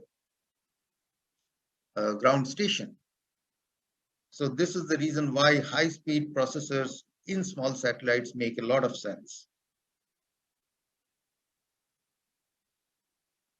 So in November 2020, an ISRO PSLV launch vehicle deployed the Thibault mission to validate its PDOT satellite platform and to enable many more amateur radio enthusiasts. So this was a actual test of what these satellites could do. So right now, the Dhruva Aerospace has 3 different types of satellite, which they have others in the anvil also, but these are 3 that are available. They go from as small as a 1 kg to 24 kgs to something that is up to 500 kgs. So CubeSat, NanoSat to Microsat. So when we talk about housing high power processor CPUs, then these higher side microsats would be ideal for housing such processing power. So I have covered only 4 of these startups. There are many, many more with very innovative ideas. But what is important to understand here is that Indian space startups have been doing deep technology work for several years now. And some of them have been successful. Some of them have been seen to be useful by many companies. However, we have a large number of startups and they need money. But till date, if you look at private investors, especially from the international market, they have been a bit reluctant to invest. This is where I think ISRO has changed the game completely. Now, if you look at the ISRO's successes that has happened in the last few years and the very recent one where they landed on the south pole of the moon, shows that Indian technology is as good as any, and the confidence in Indian technology has soared. And this is where we hope that private industries will now look at these space tech startups and know that they are driven by high technology ideas and they are serious platforms for investments. So this is a challenge that the space tech industry now has, and this is a very good thing that has happened with ISRO's landing on the moon, and it is time that they capitalize on this and attract more investment into their companies. So that brings us to the end of my talk. Some of the references and sources are from what you see here. And with this, I end my talk and thank you very much for listening. Okay, thank you. Thank you very much. Professor Ghosh. Okay, now let's move on to Q&A. So we have about 10 minutes of Q&A time. So first question to Professor Kim, approximately how much fuel is required per year to maintain the KPLO in its orbit? That's the question for Professor Kim. Okay. Actually, it's not easy to the detailed information, but approximately at the beginning of this years, that means after capital reach its final lunar orbit missions, we estimate the remaining fuel. So at the times we evaluated that the remaining fuel is almost 86 kilograms. So based on the data, we estimate how long we can operate our capital.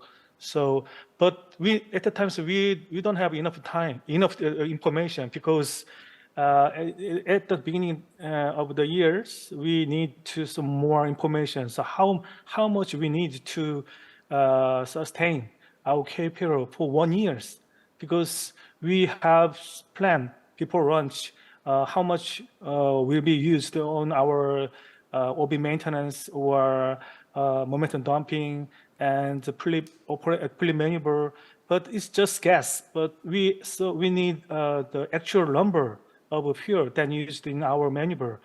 So in the middle of this years, we estimate using our half of the year data. So until now, so we can guess. So actually, the requirement of fuel for each year is different because the orbit conditions are different. So this year is almost 26 kilograms, and next year is almost 32, and the last year is almost 30 about something. So using the current remaining fuel, the 86 kilograms, we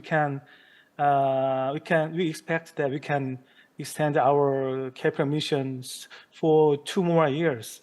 So my answer is the exact number of the fuel that used in the annual operation is not fixed, but we used almost 30 kilogram. That's my answer. Okay, thank you very much. So yeah, this is first time for the Danuri's orbit in Yes. lunar orbit. So yeah, that's approximately 20-30 kilogram per year. So it will remain another 2-3 years on the orbit. Okay, so that's a very reasonable answer, I think. Okay, there is no other questions, but a question from myself, I guess. So people or many different countries try to land on south pole of moon, and I think that's because there are lots of ice and water. It can be used in the future for the human exploration. But is there any other possibility of North Pole? As you showed that there are craters in North Pole too. So I don't think everyone is jumping into the south pole of the moon, but someone will go to north and south and share together peacefully. Any idea on that? To Dr. Kim. Okay. So as far as I know, so as I mentioned in my presentation, so recently the NASA identified their possible landing sites, 13 possible landing site, only the South Pole, not North Pole. But as you mentioned, there are also the shadow region craters that has the shadow region on the North Pole. That means we can get some ice from the North Pole crater, but just I don't know why most people try to reach the South Pole. Maybe as far as I know, there are a lot of crater on the South Pole compared to the North Pole. So that means it will give us more chance to get some water.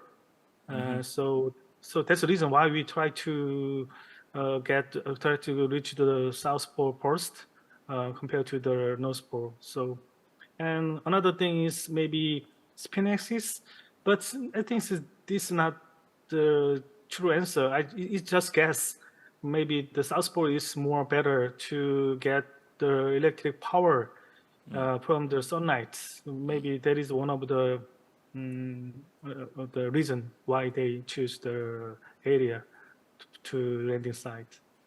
That's my guess. Okay, thank you, Dr. Kim. Yeah, to Dr. Ghosh, the cost of the Cuba satellite, that's my question. So about 30 years ago when I was a graduate student, it was 50,000 US dollar. So that's a sending small CubeSat, students group, and I was part of the structure design, and then it was so fascinating. I see the the scenery of the oceans and by the small satellite on the orbit. But what is the today's cost of the CubeSat? General CubeSat with some simple sensors and the video cameras, and what is the effectiveness of Indian industry over other, for example, U.S. industry? Cost effectiveness or other technological effectiveness. Yeah, thank you. I think it's a very relevant question to this session. When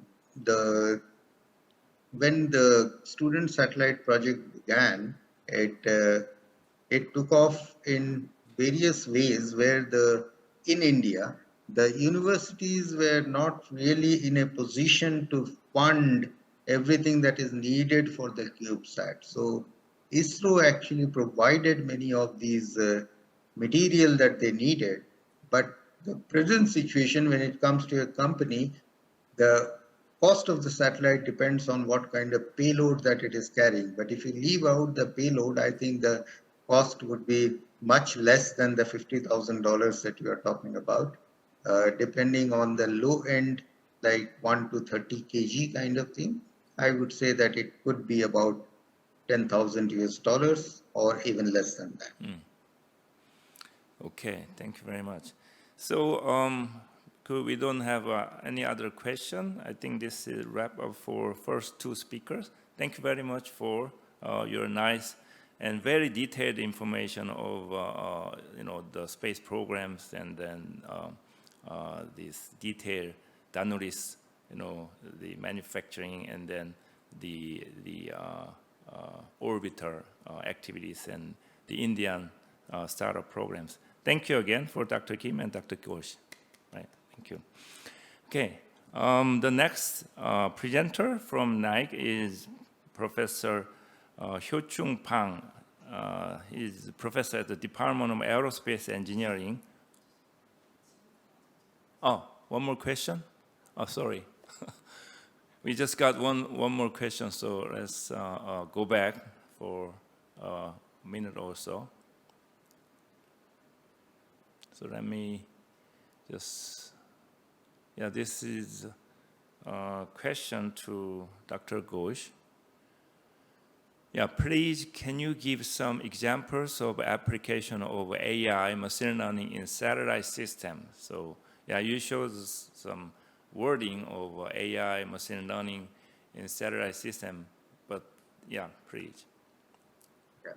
So, one of the very important application of AI and machine learning is in the image processing part of it. So I did mention the concept of orbital edge computing, where the processing has to be done on the satellite. So much of those algorithms are not based on traditional image processing algorithms. They are based on vision algorithm, based on machine learning and AI techniques, because those are faster. So you can train the whole network on ground and then fly them on the satellite. So that makes them very fast, very dependable, and the results of those are now sent back. So looking at the kind of processing power that these algorithms will need, it would be a fraction of the power that you would require with traditional algorithms. So I think this is one place where it is very, very important to have AI and machine learning algorithms, especially if you're trying to do these processing on board. Okay, thank you for your answer. Okay, again, let's move on to next speaker, Professor Hyo-Chung Pang of KAIST. KAIST is Korea Advanced Institute of Science and Technology, professor in Department of Aerospace Engineering. The title of his talk is Guidance and Navigation Technology for Space Debris Removal Mission. Yeah, please, Professor Pang. You see my slide, all right? Yeah, it's okay, but that's more like not the presenting mode. I see the next slide together, so. How about this? Oh, now, yeah, it's good. Thank you. Okay.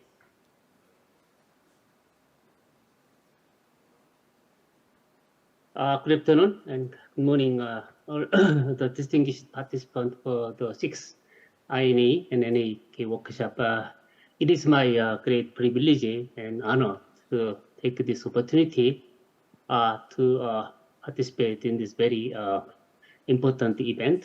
And I'm very pleased to share with you our research progress on space debris removal mission. So this talk will be a little bit of a technical nature. So I hope I would like to ask you a kind understanding. There are some mathematical equations which I did not intend to give you too much, but since this talk is focused more details of technology, but I'll do my best to give you more comprehensive understanding of the material and the technology progress in the GNC for space debris removal.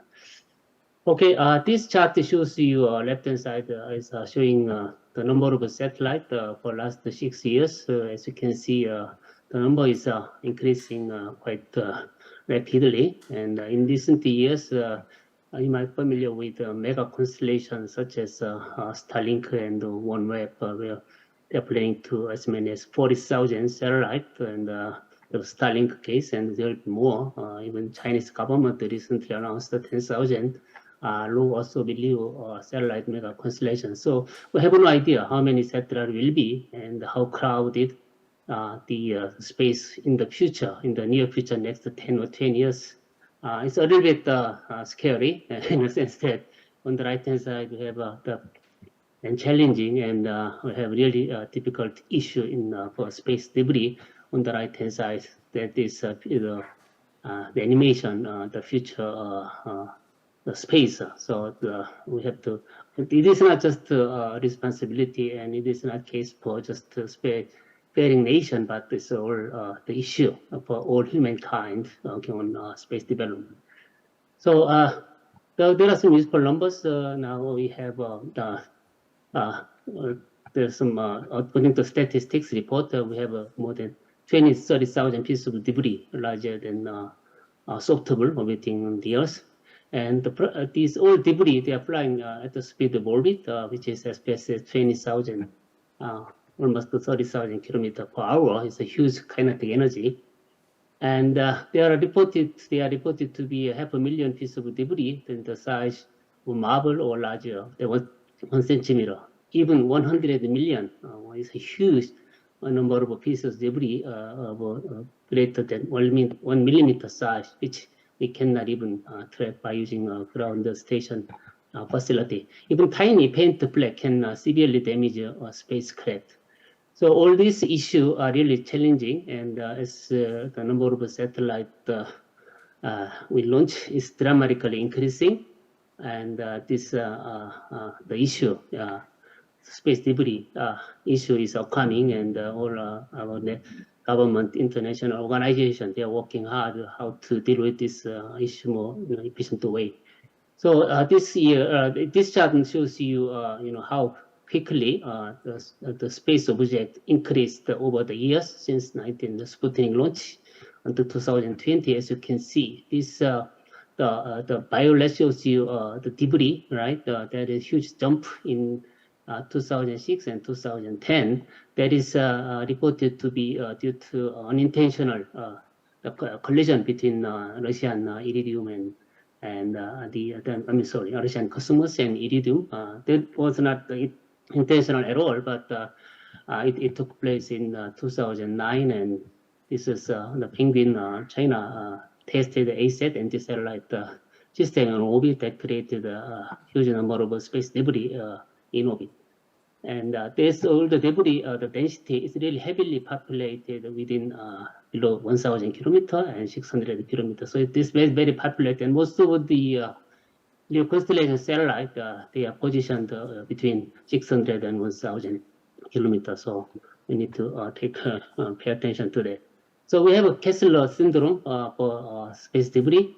That was Kessler was a scientist in NASA in 1978. He made the theory that space debris that they tend to generally increase the likelihood of further collisions. We have the possibility of the collision of debris that increase, that are more likely of further collision. So population density of space debris will be ever increasing. So that is a Kessler syndrome. So 1 kilogram of object even impacting at 10 kilometer per second speed then can severely damage 1 ton of mass of satellite. And there is then how long the space debris can survive, can stay on orbit, and how long it will take until them come back to the Earth and break down. And as you assume, depending upon altitude and perigee altitude, and depending upon the year, some debris it takes more than 200 years, and so that even longer for geostationary orbit, it takes more than few thousands of years and few decades. So it is too long, and the number and population density is increasing sharply.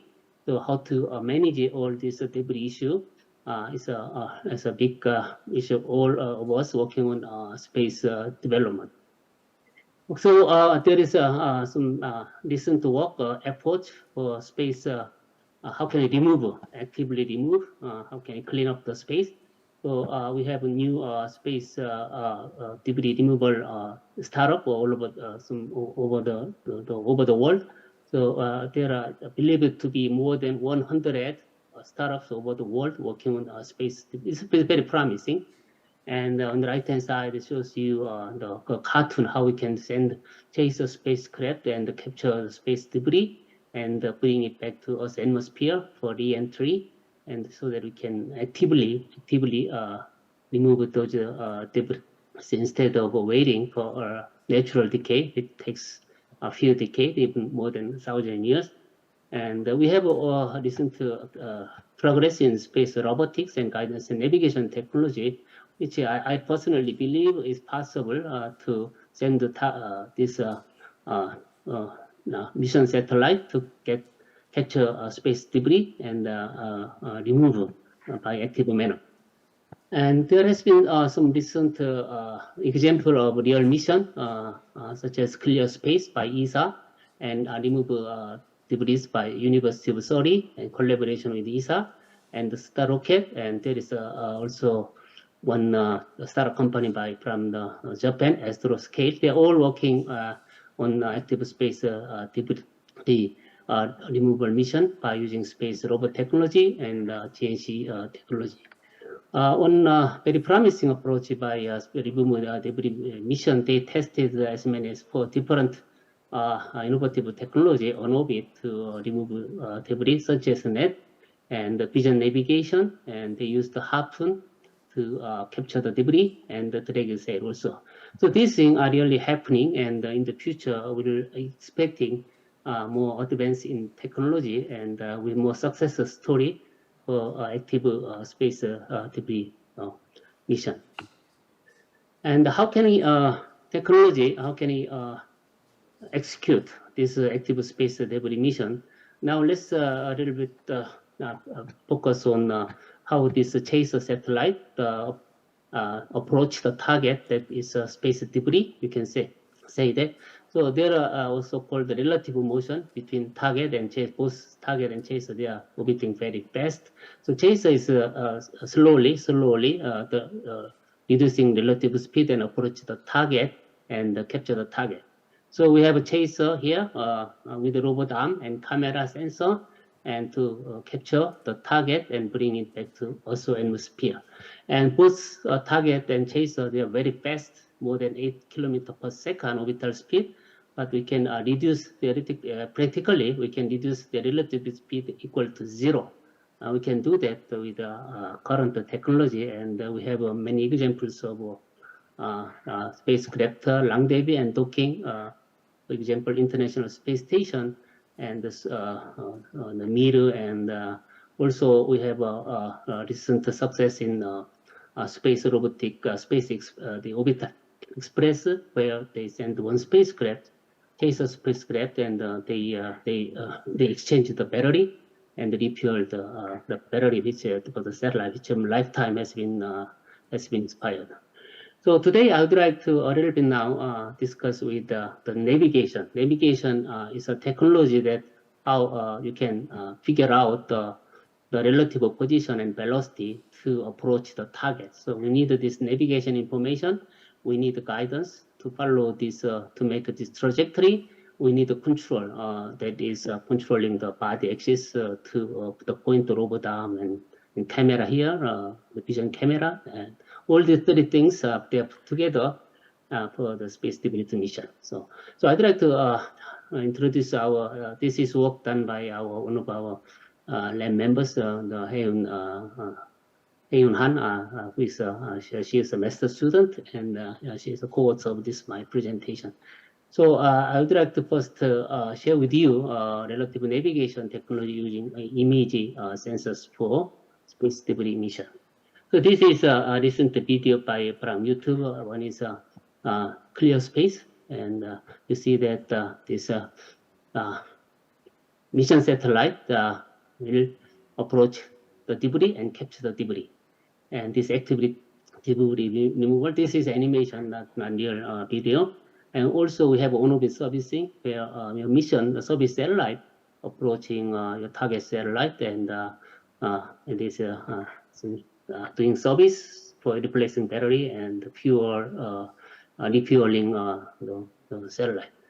Okay, so one of the key issues is that the target is space debris, and space debris is not cooperating with the chaser. Okay, so space, because debris does not have any active sensor, any device, any communication the tools. So the target is classified as uncooperative target. So for this uncooperative target is more difficult for this rendezvous mission, because if you have the cooperative target has typical the marker or beacon, that this beacon give you a relative the signature that you can estimate relative position and attitude between the target and the chaser for cooperative target. So it's much easier, and it is well-defined problem for cooperative target. But most of the debris, they are uncooperative target. They do not cooperate each other. So we need our own approach technology to estimate the relative navigation approach between service satellite, mission satellite, and the target, which is debris. So we want to use the vision technology, the camera, vision navigation technology, to get the relative navigation between target and service or mission satellite. Why the camera is good? Because the camera is relatively lightweight, and the power consumption is low.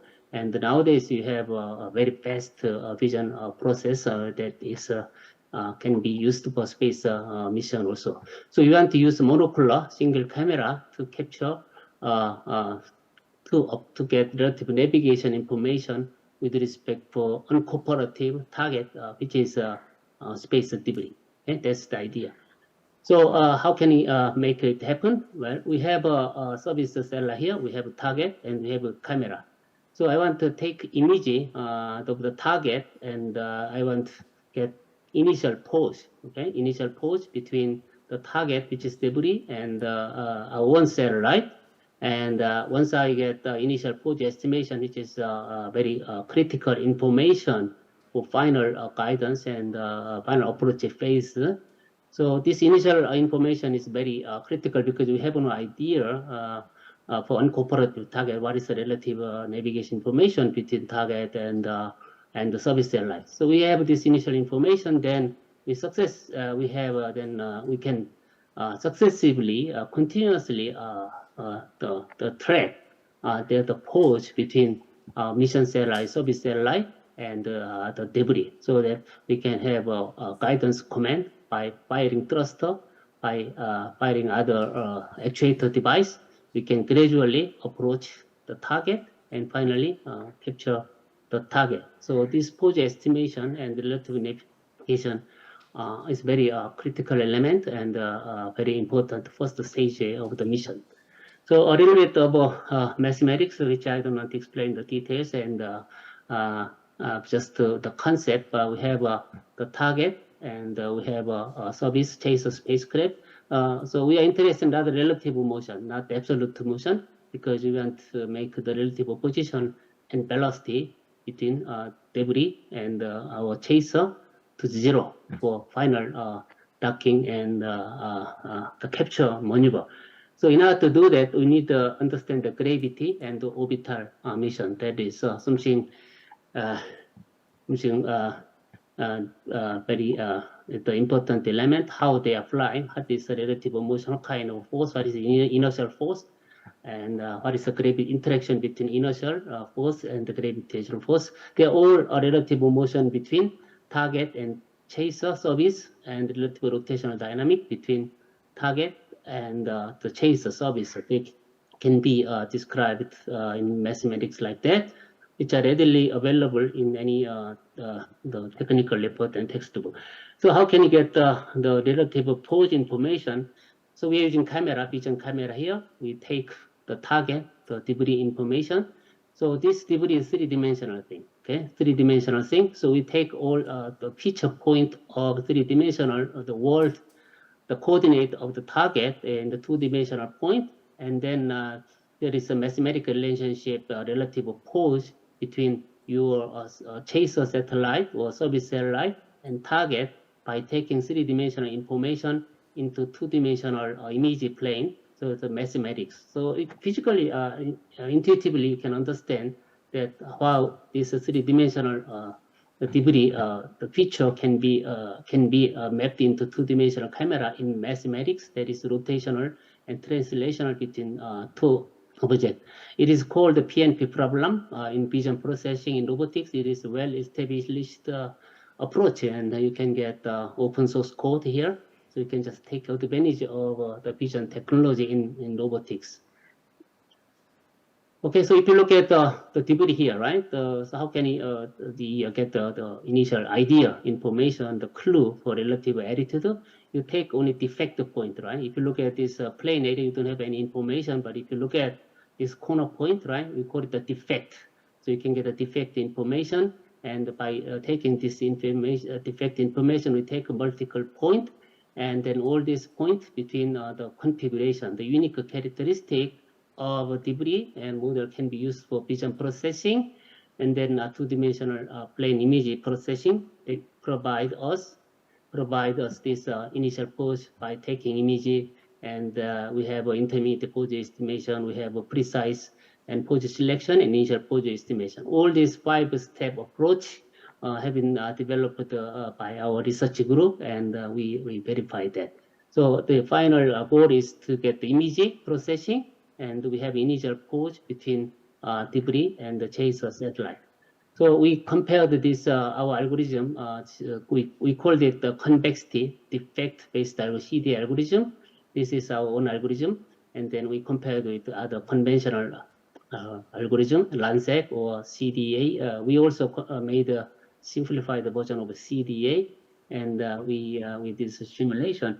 If you look at this chart, this shows you that how accurately you can get the relative position and relative attitude information by using camera only for over 360 degree of azimuth angle for debris and your service satellite. So this red portion is that you have a really poor visibility, observability, and the blue is you have very high quality and fine information, navigation information for relative position and relative altitude. So this CDA, our own algorithm, we call it the CDA, and it has a more very comparable performance, but we have a significantly low computational time, almost 20 times or 50 times as some computational efficiency compared to Landsat algorithm. And then we test this algorithm. We are assuming all different type of considering how far you are looking at the debris and whether your satellite debris is 4-panel or 2-panel, right? The symmetry and texture also.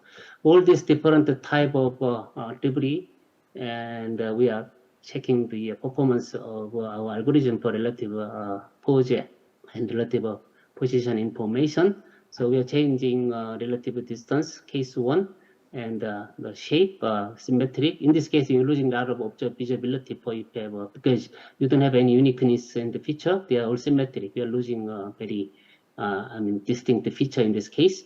And we have a texture also. For texture level, you have a very light reflectivity is degraded, so you have less information.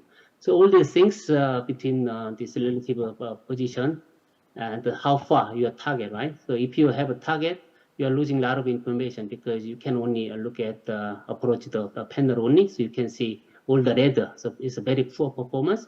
So if you see the target very from the far distance, there is nothing you can see out of there, right? So there you are losing a lot of visibility because the target is too far from the service satellite, or if it's too close, you're losing a lot of visible unique picture over there. So this is something that matches our intuition, and that perfectly is verified through our simulation and verification.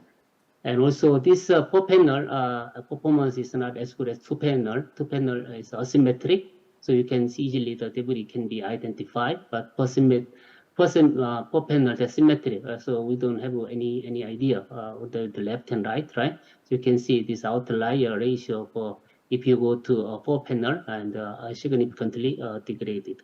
So we are checking this algorithm. So this execution time for 4-panel is really longer than, it takes more time obviously, and that the pass rate and outer ratio that result in something we are expecting. And then the texture is a surface characteristic. It's very important, right? The stone surface does not reflect any light source. So in real space, this is very realistic problem for spacecraft is made of different materials. So texture type is important. The factor in determining all the performance. You can see that all if using this satellite made of some different texture that the navigation performance really degrades for close proximity operation. Okay, so I'd like to the tracking. So finally, we made that initial early the post initialization, and then we went to the full 3D animation that your satellite is chaser is orbiting around the target and get the measurement.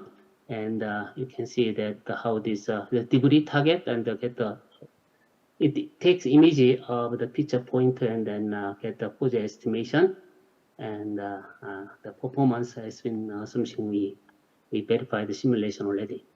So that is a simulation result for whole 3-dimensional scenario case. So everything was quite within our boundary, and hopefully we can apply this technology for future real mission. Now I would like to have in 5 more minutes that I need to move quickly. Now I'd like to talk about the dynamics and relative motion dynamics and guidance issue. The previous one, navigation. So how this target and chase they are orbiting, and as I said, right, it's a little bit tricky because they are moving together. So all the inertial Coriolis, centrifugal, and capillary and gravity motion, they are working together to make this type of relative motion in this so-called LV LH frame, not the inertial frame, but also we have orbital frame. All these equations have been developed since the 1960s already, when people talk about space station and mirror docking and all these equations. So we need to take advantage of that. And for relative motion between the target and the chaser, target's debris and chaser, there can be many, and we can classify 6 different type of maneuver profile, how they can approach it together, how can they station keeping, how can use impulsive thrust input, how can put the fish, how can produce continuous thrust to final approach and things like that. All these dynamics and guidance should be combined with the relative navigation, and this is thanks to this linear equation. We have this analytical solution that we can this approach the target. We can design all this guidance law that between chaser and the target. We have analytical guidance delta V maneuver that the blue is a chaser and the red is target. So the chaser can have the impulsive type of orbital maneuver, and you can initiate the orbital drift. And while it is orbiting, we have Kepler's motion by gravity only. So by 2 impulse, you can operate the target. And this idea is very simple and is well established, as I said, since the 1960s. So it's been there for almost 60 years, for early day of manned spacecraft mission and this docking maneuver. So all this, the rendezvous, we call it the mid-range from 100 kilometer to 1 kilometer within, and we have a final approach phase, which is called the proximity rendezvous between 100 meter to the target. All this scenario has been simulated with these 6 different modes. So we have also n-pulse. It was 2 impulse maneuver, but we can have also n-pulse. You thrust only 5 n's. It's not continuous burn. It is impulse burn, and you can very easily design this impulsive burn to make the chaser approach the final target and final phase of nearby and rendezvous. And then they approach. Once they approach, they fly around the target. You see that the chaser spacecraft is flying around, but it's a relative motion. They're flying at the speed of orbit, very fast, but their relative speed is so small that now you are ready for the final approaching the guidance for closed feedback. That's what we are all this docking for a space shuttle and Soyuz to International Space Station docking and fly around, and this one you can easily find from the YouTube. So this manned mission case, you can use unmanned space debris removal mission for that matured and well-established technology for future space debris mission. So this is final approach. Once you have, okay, this I'm almost done. And the last page. So we have the target. We have now fly around the chaser, service satellite, the debris, and then this is simple. We don't have any propulsion. We just the initial condition drift. We are using just the gravity, using like that, right? So finally, we have final approach here. Close the guidance. You can close the target. Okay, thank you very much for your attention. I'm sorry that sorry about the equations that you might not be familiar, maybe uncomfortable, but I try to be kicking off to kick jump it and try to give you the overview of the navigation, vision navigation, and pulse-based, impulse-based guidance technology, which is very well-known technology already, but we can put things together for future active space debris mission. Once again, thank you very much for your attention. Okay, thank you. Thank you very much, Professor Bang, for this wonderful lecture. We got to know about the space debris and also methodologies of how to hopefully get rid of it and live in a more uncluttered space with time. We now move on to the next talk, and I have great pleasure in inviting Dr. Alok Kumar to deliver his talk. Dr. Kumar is a professor in the Department of Mechanical Engineering at the Indian Institute of Science, Bangalore. again, one of the premier institutes of our country. He's an expert in the area of microfluidics, amongst many other things. He's been working on quite a few interesting things. And today he's going to give us his perspective on the lab-on-chip paradigm and what it can do for space technology. So, without further ado, I'll request Professor Alok Kumar to deliver his talk.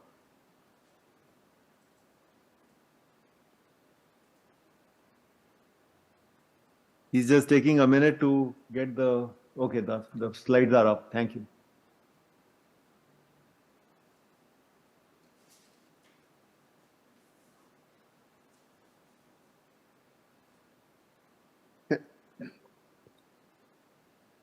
So thank you, Professor Mittal, for introducing me and for inviting me for this very special occasion. Now, we are all excited about space, I think. So there's so many things for India to do now, especially that Chandrayaan has landed successfully. There's so much more anticipation of what things we need to do, what preparations should we do, what should we plan. Now, in this entire gamut of things, I'd like to speak about a very special technology that probably will become more and more relevant to the space technology, the space industry in the coming years. So I'd like to start with this slide here. Now, I guess all of you can recognize this is the International Space Station. These are pictures from that. The International Space Station is still flying and it's edging closer towards the end of its life.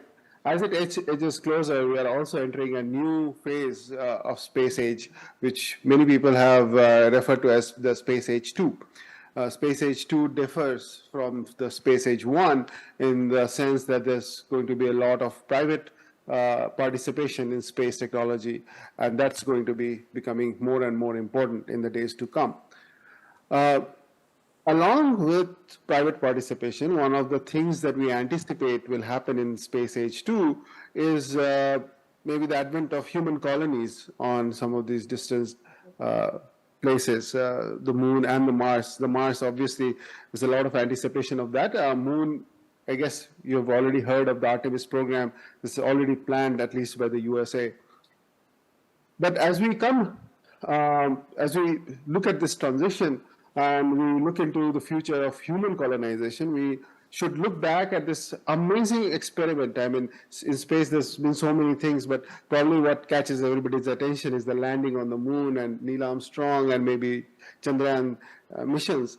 But probably, in my opinion, one of the greatest experiments that we have done is the International Space Station. What we've achieved here is just fantastic. The International Space Station has been up there for more than 2 decades now. And it's not even the first space station. And humans have lived there for long durations and have done fantastic things.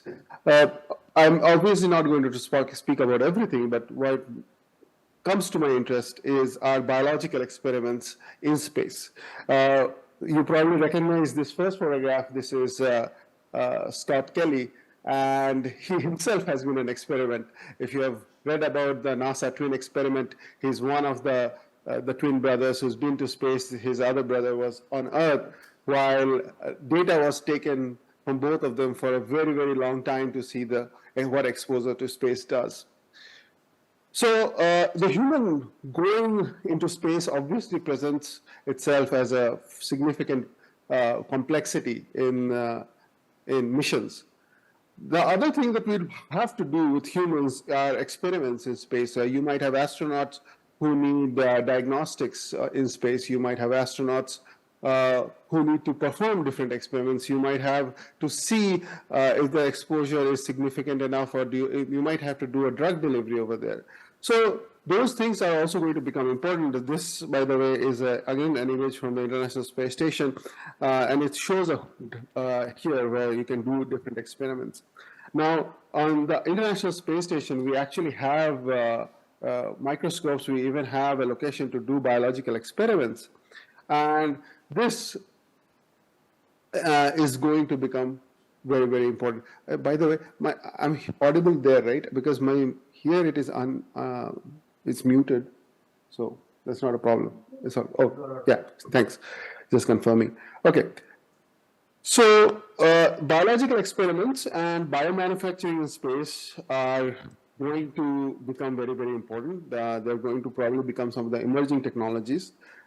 And in this respect, now, as far as India is concerned, see, we have the first human went to space really long time ago. The space station itself has been up there for 20 years. So in some sense, we have been lagging really behind. So should we be excited? Should we be worried that we have lagged behind a lot? The interesting thing is we have lagged behind, that's true, but there are interesting technologies that are coming up which will probably change the game. And this is probably a very good time for emerging nations like India to come in and work in. So one of this is the lab on a chip paradigm. Now, the overall idea of lab on a chip is actually very simple. I've just taken some definition, and it basically says that it's a lab on a chip is a system which integrates one or several laboratory functions in a small miniaturized component. Now, if you don't pay too much attention to this definition, there are three important aspects of lab on a chip, and they are summarized here. One is automation, the second is miniaturization, and the third is modularity. So you want to have automated operation of the entire laboratory. So a lab on a chip already tells you that you're doing some laboratory function from start to end, and you want to do it in an automated fashion, but you also want to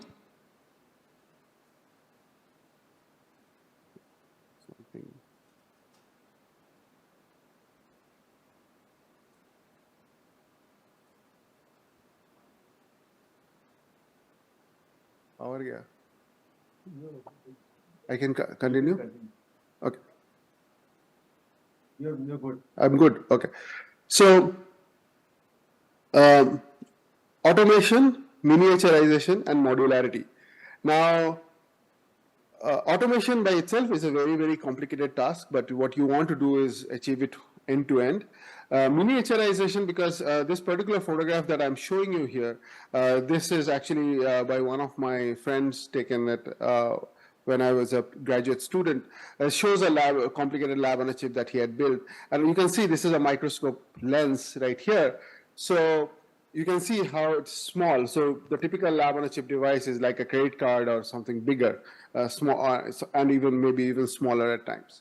The other important aspect of lab on a chip is modularity, which means that you can combine a lot of different functions on top of each other, so you can keep on building more and more complexity over time.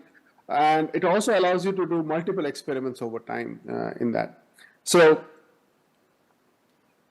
so this is the idea of a lab on a chip. So I wanted to show a couple of different examples of lab on a chip devices and what they can do. It's been a very important area of research for diagnostics on Earth itself, not just in space, on Earth itself. And that's very important because it's still an important area, but it's just about emerging. Okay, so we are just getting our slides back. So the device that I'm showing you here, this actually was, so the moment you miniaturize it, okay, the challenge, what is the biggest challenge? The biggest challenge is you no longer have access to the regular tools that you have built in order to access something. So if you were in a lab, you would use a tweezer. If you were in a lab, you would use your hands to do some experiment, maybe pour a fluid from one place to another, maybe take cells out using a sieve or using a membrane filter something. But you do not have any access to any of that once you start miniaturizing it. Everything has to be automated. And it just makes things very difficult. So you actually have to have new technologies who have to come up, and that's what has been happening over the last 20-25 years. People have been just developing new technologies in order to accommodate this issue. For example, here what I'm showing you is this is a schematic of a, let's say, a lab on a chip device. It's a microfluidic channel if you want. A microfluidic channel is basically a very small channel. At least one dimension is of the order of microns. And you have, let's say, antibodies and its corresponding chemicals all in here. and now you want to gather, let's say this is a particle which has one chemical species which will bind to another chemical species, and you want to do fluorescence reading on them. Now, if you want to do that, the volume is so small that the signal intensity is very, very low. So in order to pump up the signal intensity, you have to gather all these particles in some way. So here, this is, for example, we impose a small electric field and then a laser beam which actually starts aggregating all the particles together so that all that intensity, fluorescent intensity is available for readout at one particular place. This is actually something that we had developed when I was a graduate student. Later on, this idea of using lasers and electric fields in order to concentrate and target species at that scale. And now it has started pouring over into the area of diagnostics. So for example, this is Professor from Hansung Chung's lab at National Cheng Kung University in Taiwan, who took this technology and actually started applying it for immunofluorescence and immunoassay studies. So he would use this technology to aggregate these bodies together and use the fluorescent readout. So here, for example, you see the fluorescence readout on one of the axes, and this is different kind of samples. And with this, you can actually do diagnostics. So he has done multiple types of diagnostics using this kind of technology. So some of these problems have started getting solved of being able to handle fluids and particles at that scale. The other aspect of lab on a chip is, lab on a chip is a paradigm, it's an idea, it can do many different things. So while it can do diagnostics, it can also serve as an experimental platform. And that's exactly what people have been doing now. For example, if you want to study how heart cells behave under different conditions, if you want to see whether certain drugs have the desired effect, now doing human trials or doing mouse trials, etc., they become more and more complicated and very expensive and time consuming.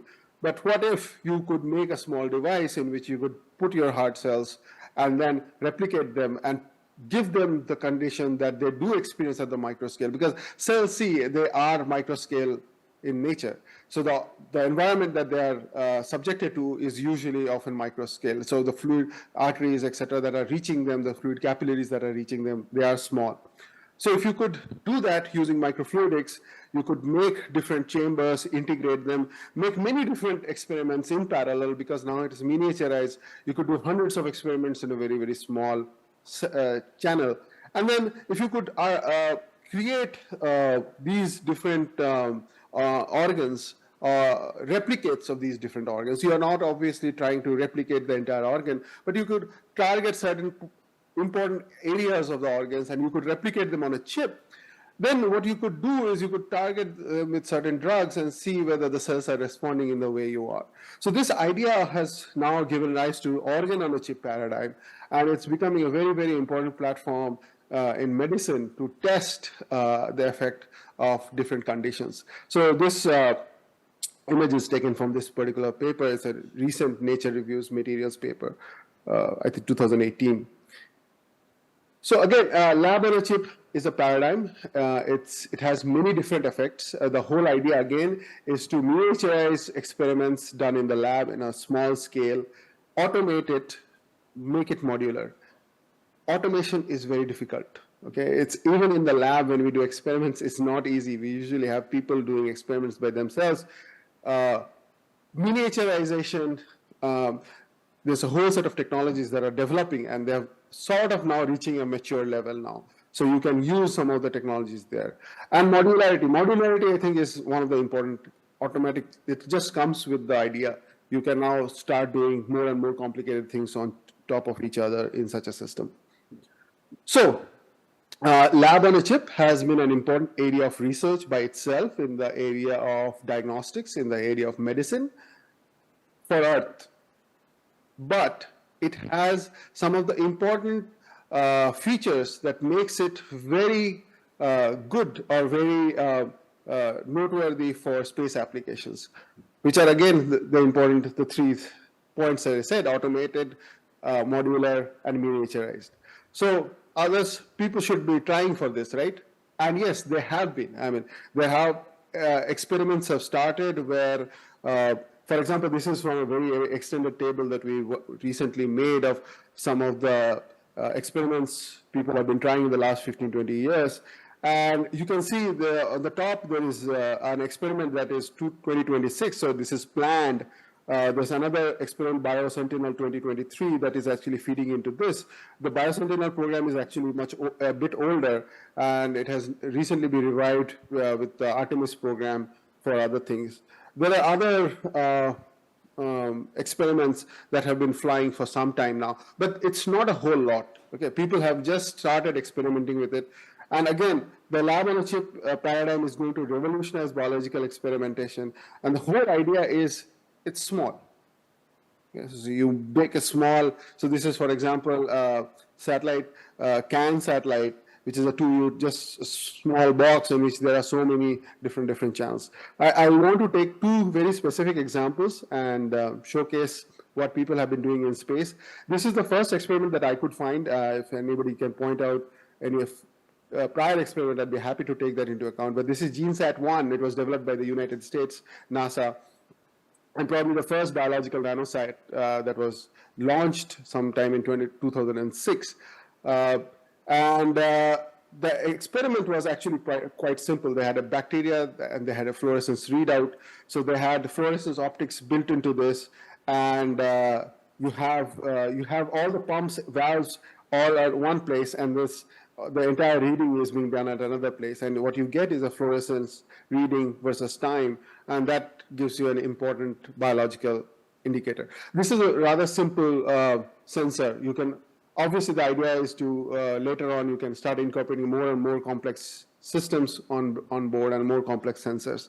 But this being one of the first experiments was itself a very big achievement.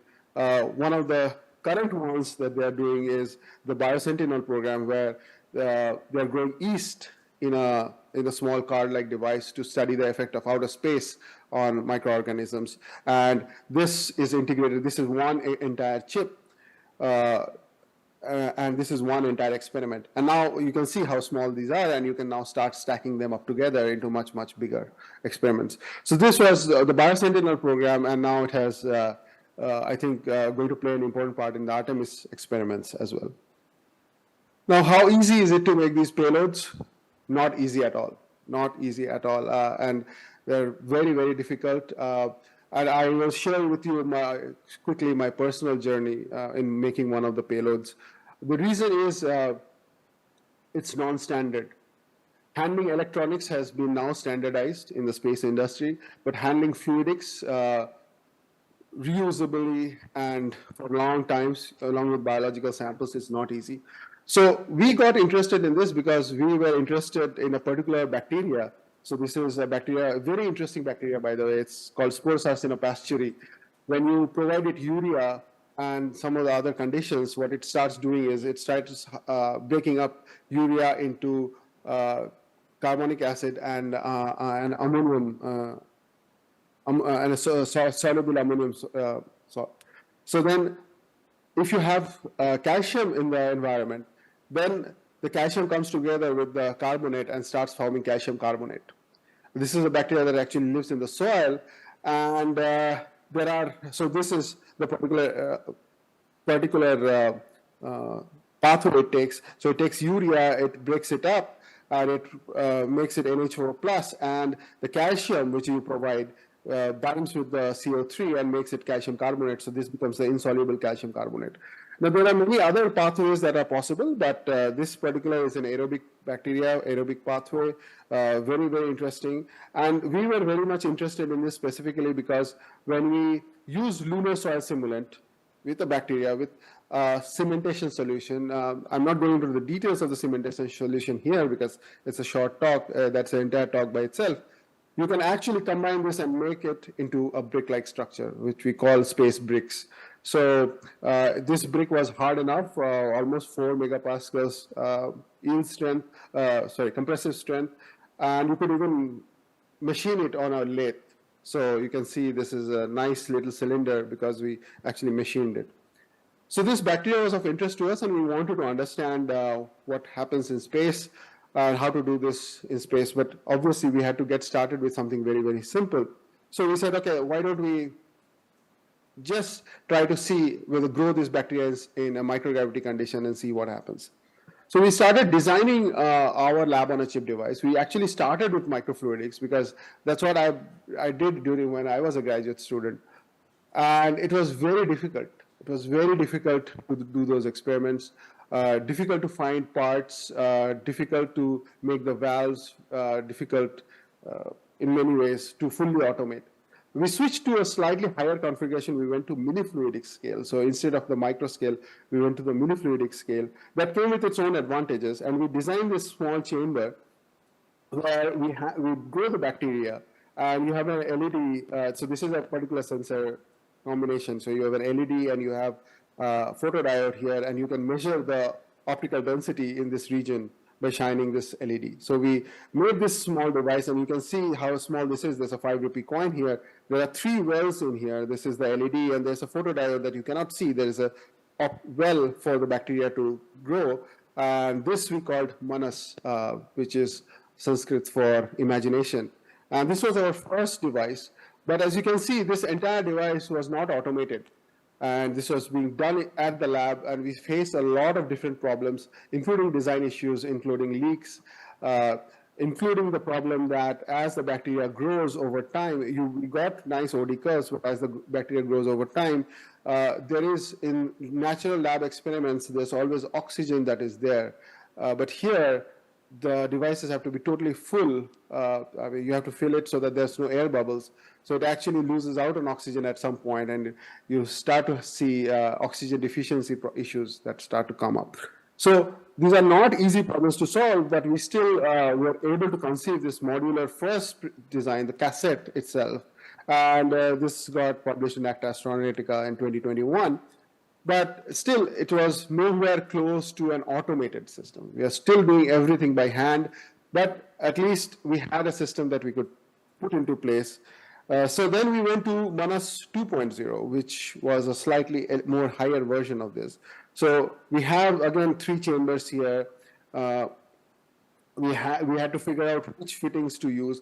And by the way, it was a nightmare. I mean, it's such a simple thing. You'd think that you take a pipe and you use fittings of the same diameter, flush fit, and it'll work. And even finding the proper fittings that would go for space, they're not that easy. So this was quite a bit of a challenge, but we ended up automating it to some extent. So we have our pump, which would pump in the nutrients over time, because we realized that if you don't keep pumping nutrients again and again, the cells, they see oxygen deprivation at some point. So we made this using a 3D printed support. This is obviously not space qualified, but we were able to make this, and we realized all the challenges of making this kind of a device for space, which includes the problem of automation and the problem of mini-fluidics and the part design and the non-standard issues that are there that comes with handling fluids at this scale. Now, the good part is, since we did not go for microfluidics, since we went for mini-fluidics, we can now put more than a bacteria here. We can even put worms into this chamber, small worms. We can put larger human cells. And there have been different people who have approached with interest in growing different types of cells. So we are very happy to look into that and see what are the possibilities.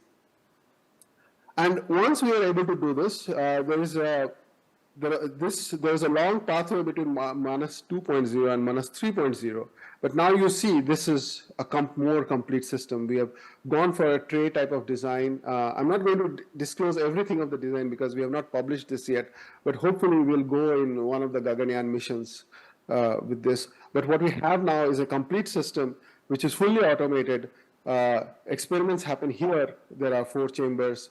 The bacteria grows here. There are sensors which are incorporated.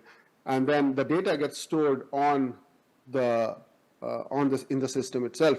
But obviously, if you have telemetry, you can also download the data. It's just numbers, so it's not a whole lot of problem. But if you start incorporating other sensors like cameras, etc., then the data could also start becoming heavy. So in the long journey that we took in this area, we realized that this is a fantastic paradigm. It's going to be very, very important in space.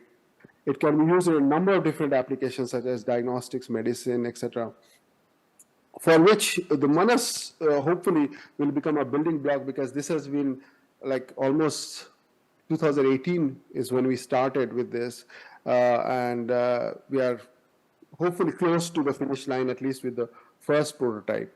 And but it gave us a very, very important overview of some of the big challenges that comes. Now, the challenges are that automating for space is not easy, especially for fluids, because things are not standardized. You don't necessarily have a standard set of valves that you'll use. You don't necessarily have a standard set of pipes that you will use. You don't have a standardized set of interconnects that you will use. And all this time, the moment you bring in biology, the temperature aspects comes into play. Now with electronics, we know that obviously electronics obviously has an upper and a lower bound for functioning, but those bounds are much bigger when it compares to living organisms. Living organisms cannot tolerate too much of a temperature difference. So for example, there are some bacteria that will grow very nicely at 37 degrees Celsius, but they won't grow very well at 30 degrees Celsius.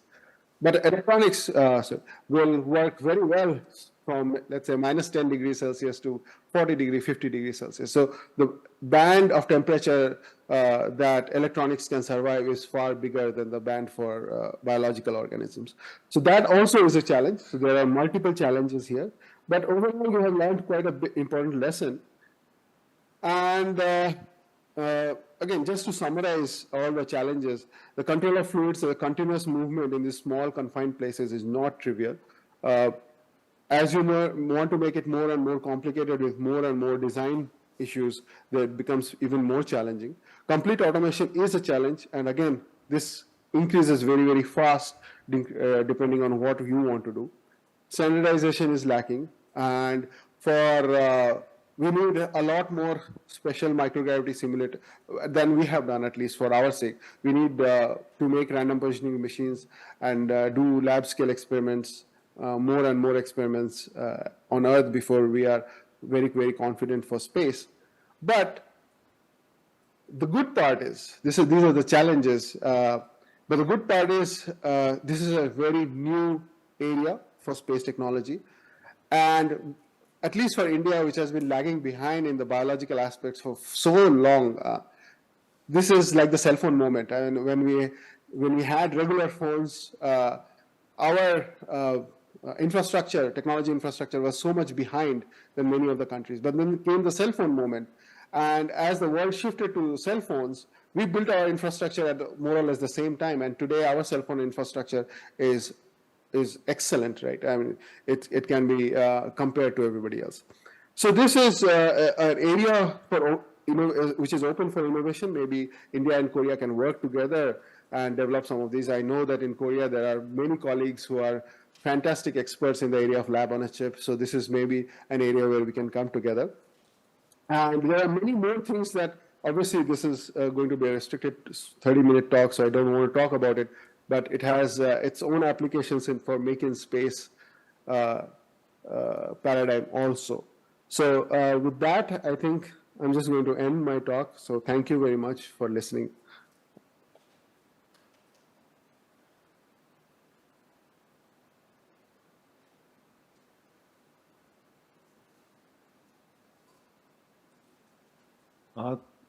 Thank you very much, Professor Kumar, for this very interesting talk on microfluidics and the lab on chip. There was an equally good talk given by Professor Bang. And we can now take some questions. We have a few minutes. So those of you who are interested in asking a question, you could jot down your questions on the chat box, and I'll be happy to convey them to the speakers. And while you do that, since there are no questions right now on the chat box, I have a few, and I'll take the liberty of putting them forth. So my first question is for Professor Bang. Yes. So there was a very nice algorithm that we saw from you, actually a set of algorithms where we could guide certain devices and bring the space debris into control. I was just wondering, is there any plans of actually realizing these simulations into experiments and see how they perform, or you think that probably is not needed because of the maturity of these algorithms? We straight away implement them and get them from space. Would you have any ideas on that, Professor Bank? Thank you for your I think you're question. muted right now. Okay, now can you can you listen to me? Thank you very much. Is it still muted? We can hear you. Go ahead. Okay.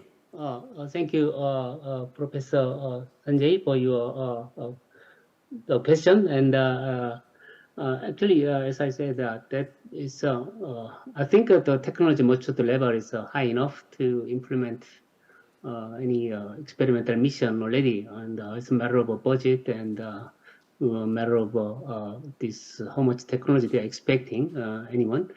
Actually, Bang, I'm afraid I don't know about your colleagues in Korea, but here we are unable to hear you. Probably some technical glitch. I see. May I request our colleagues in Korea to see if we can get this unmuted? There's a problem with the audio; it's not reaching us here. Actually, we can hear Professor Pang's voice clearly here. So Professor Ann, are you able to listen to Professor Bang? yeah, we can. Yeah.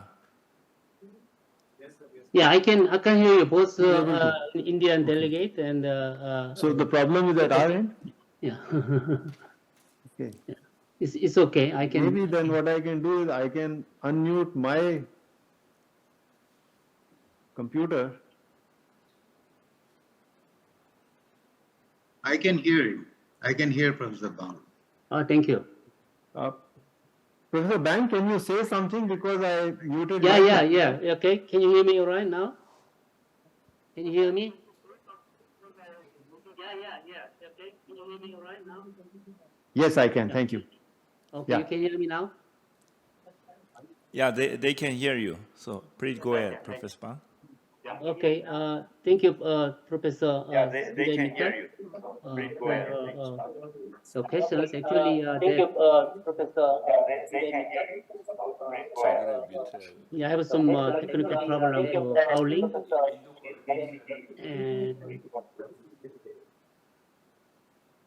But I would like to, in summary, in response to your question, it can be done in a very efficient way. Actually, NASA and some space agency, they tested that proximity operation already using small satellite, even cube satellite and micro satellite. So I think the technology maturity level is good enough to send real satellite and to do some experimental mission already. So I think this technology available and it's a matter of a budget and a matter of this, as I said, we have more than 100 startups over the world and we have a very serious contenders for that mission already. So I'm very positive and very optimistic for the future of that active space delivery mission. Thank you.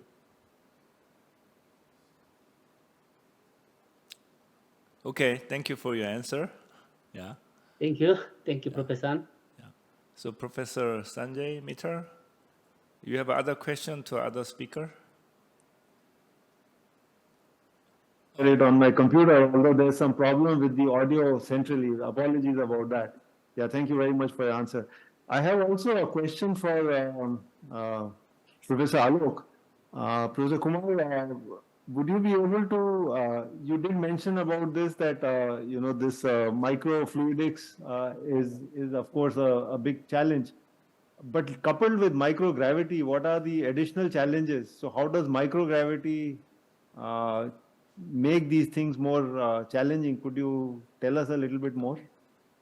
Sure. So one of the biggest challenges, if there is a leak, it will be all over, right? So when on Earth, we know that gravity is going to make sure the fluid flows in a certain way. So you can check for leaks, but that's from an operational point, that's one of the problems. But if you are looking at it from purely a fluid mechanics perspective, it's actually better because these are all low Reynolds number flows, so gravity was not going to have much of an effect. You would not get sedimentation effects from cells, so that is actually a very, very good thing in that sense. So while on the science side, it can play a good role, on the application side or the engineering side, it actually is detrimental. For example, even if you have something like a 3D printer where there's a small nozzle of the order of millimeters, so the fluid is coming out, but the gravity is no longer there to make sure it goes in a certain direction. It's just going to come out. Because of inertia, it's going to follow to some distance, but after that, it's just going to be, it might just go all over the place. So there are operational issues, but from pure biological or biophysical side, there are advantages also for this. Another follow-up question, if you can probably address that. You talked about pre-programmed experiments. Is it also possible to design dynamic experiments in the sense that we get some data? Professor Sanjay Mitra, your voice is we want faint. to alter something to measure the parameters, vary them a little bit. Is there something to that, or that's too far-fetched? It is very challenging at the moment. It's very challenging even on the lab scale to do something which is dynamic.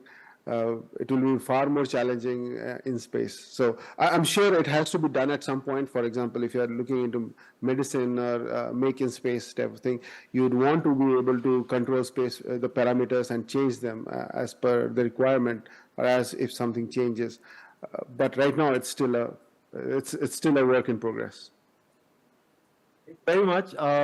I don't see any more questions in the chat box, so I'll hand over the floor to Professor Ahn, and he can take it on from here. Thank you. Thank you to all the speakers. Thank you. Thank you very much. Okay, thank you. Yeah, this is the end of today's workshop, and tomorrow we'll have the continuation, and the theme of space exploration and policies will be given by 4 speakers. And yeah, so it's not end, right? Tomorrow we have more program, and at the end we have some more discussions.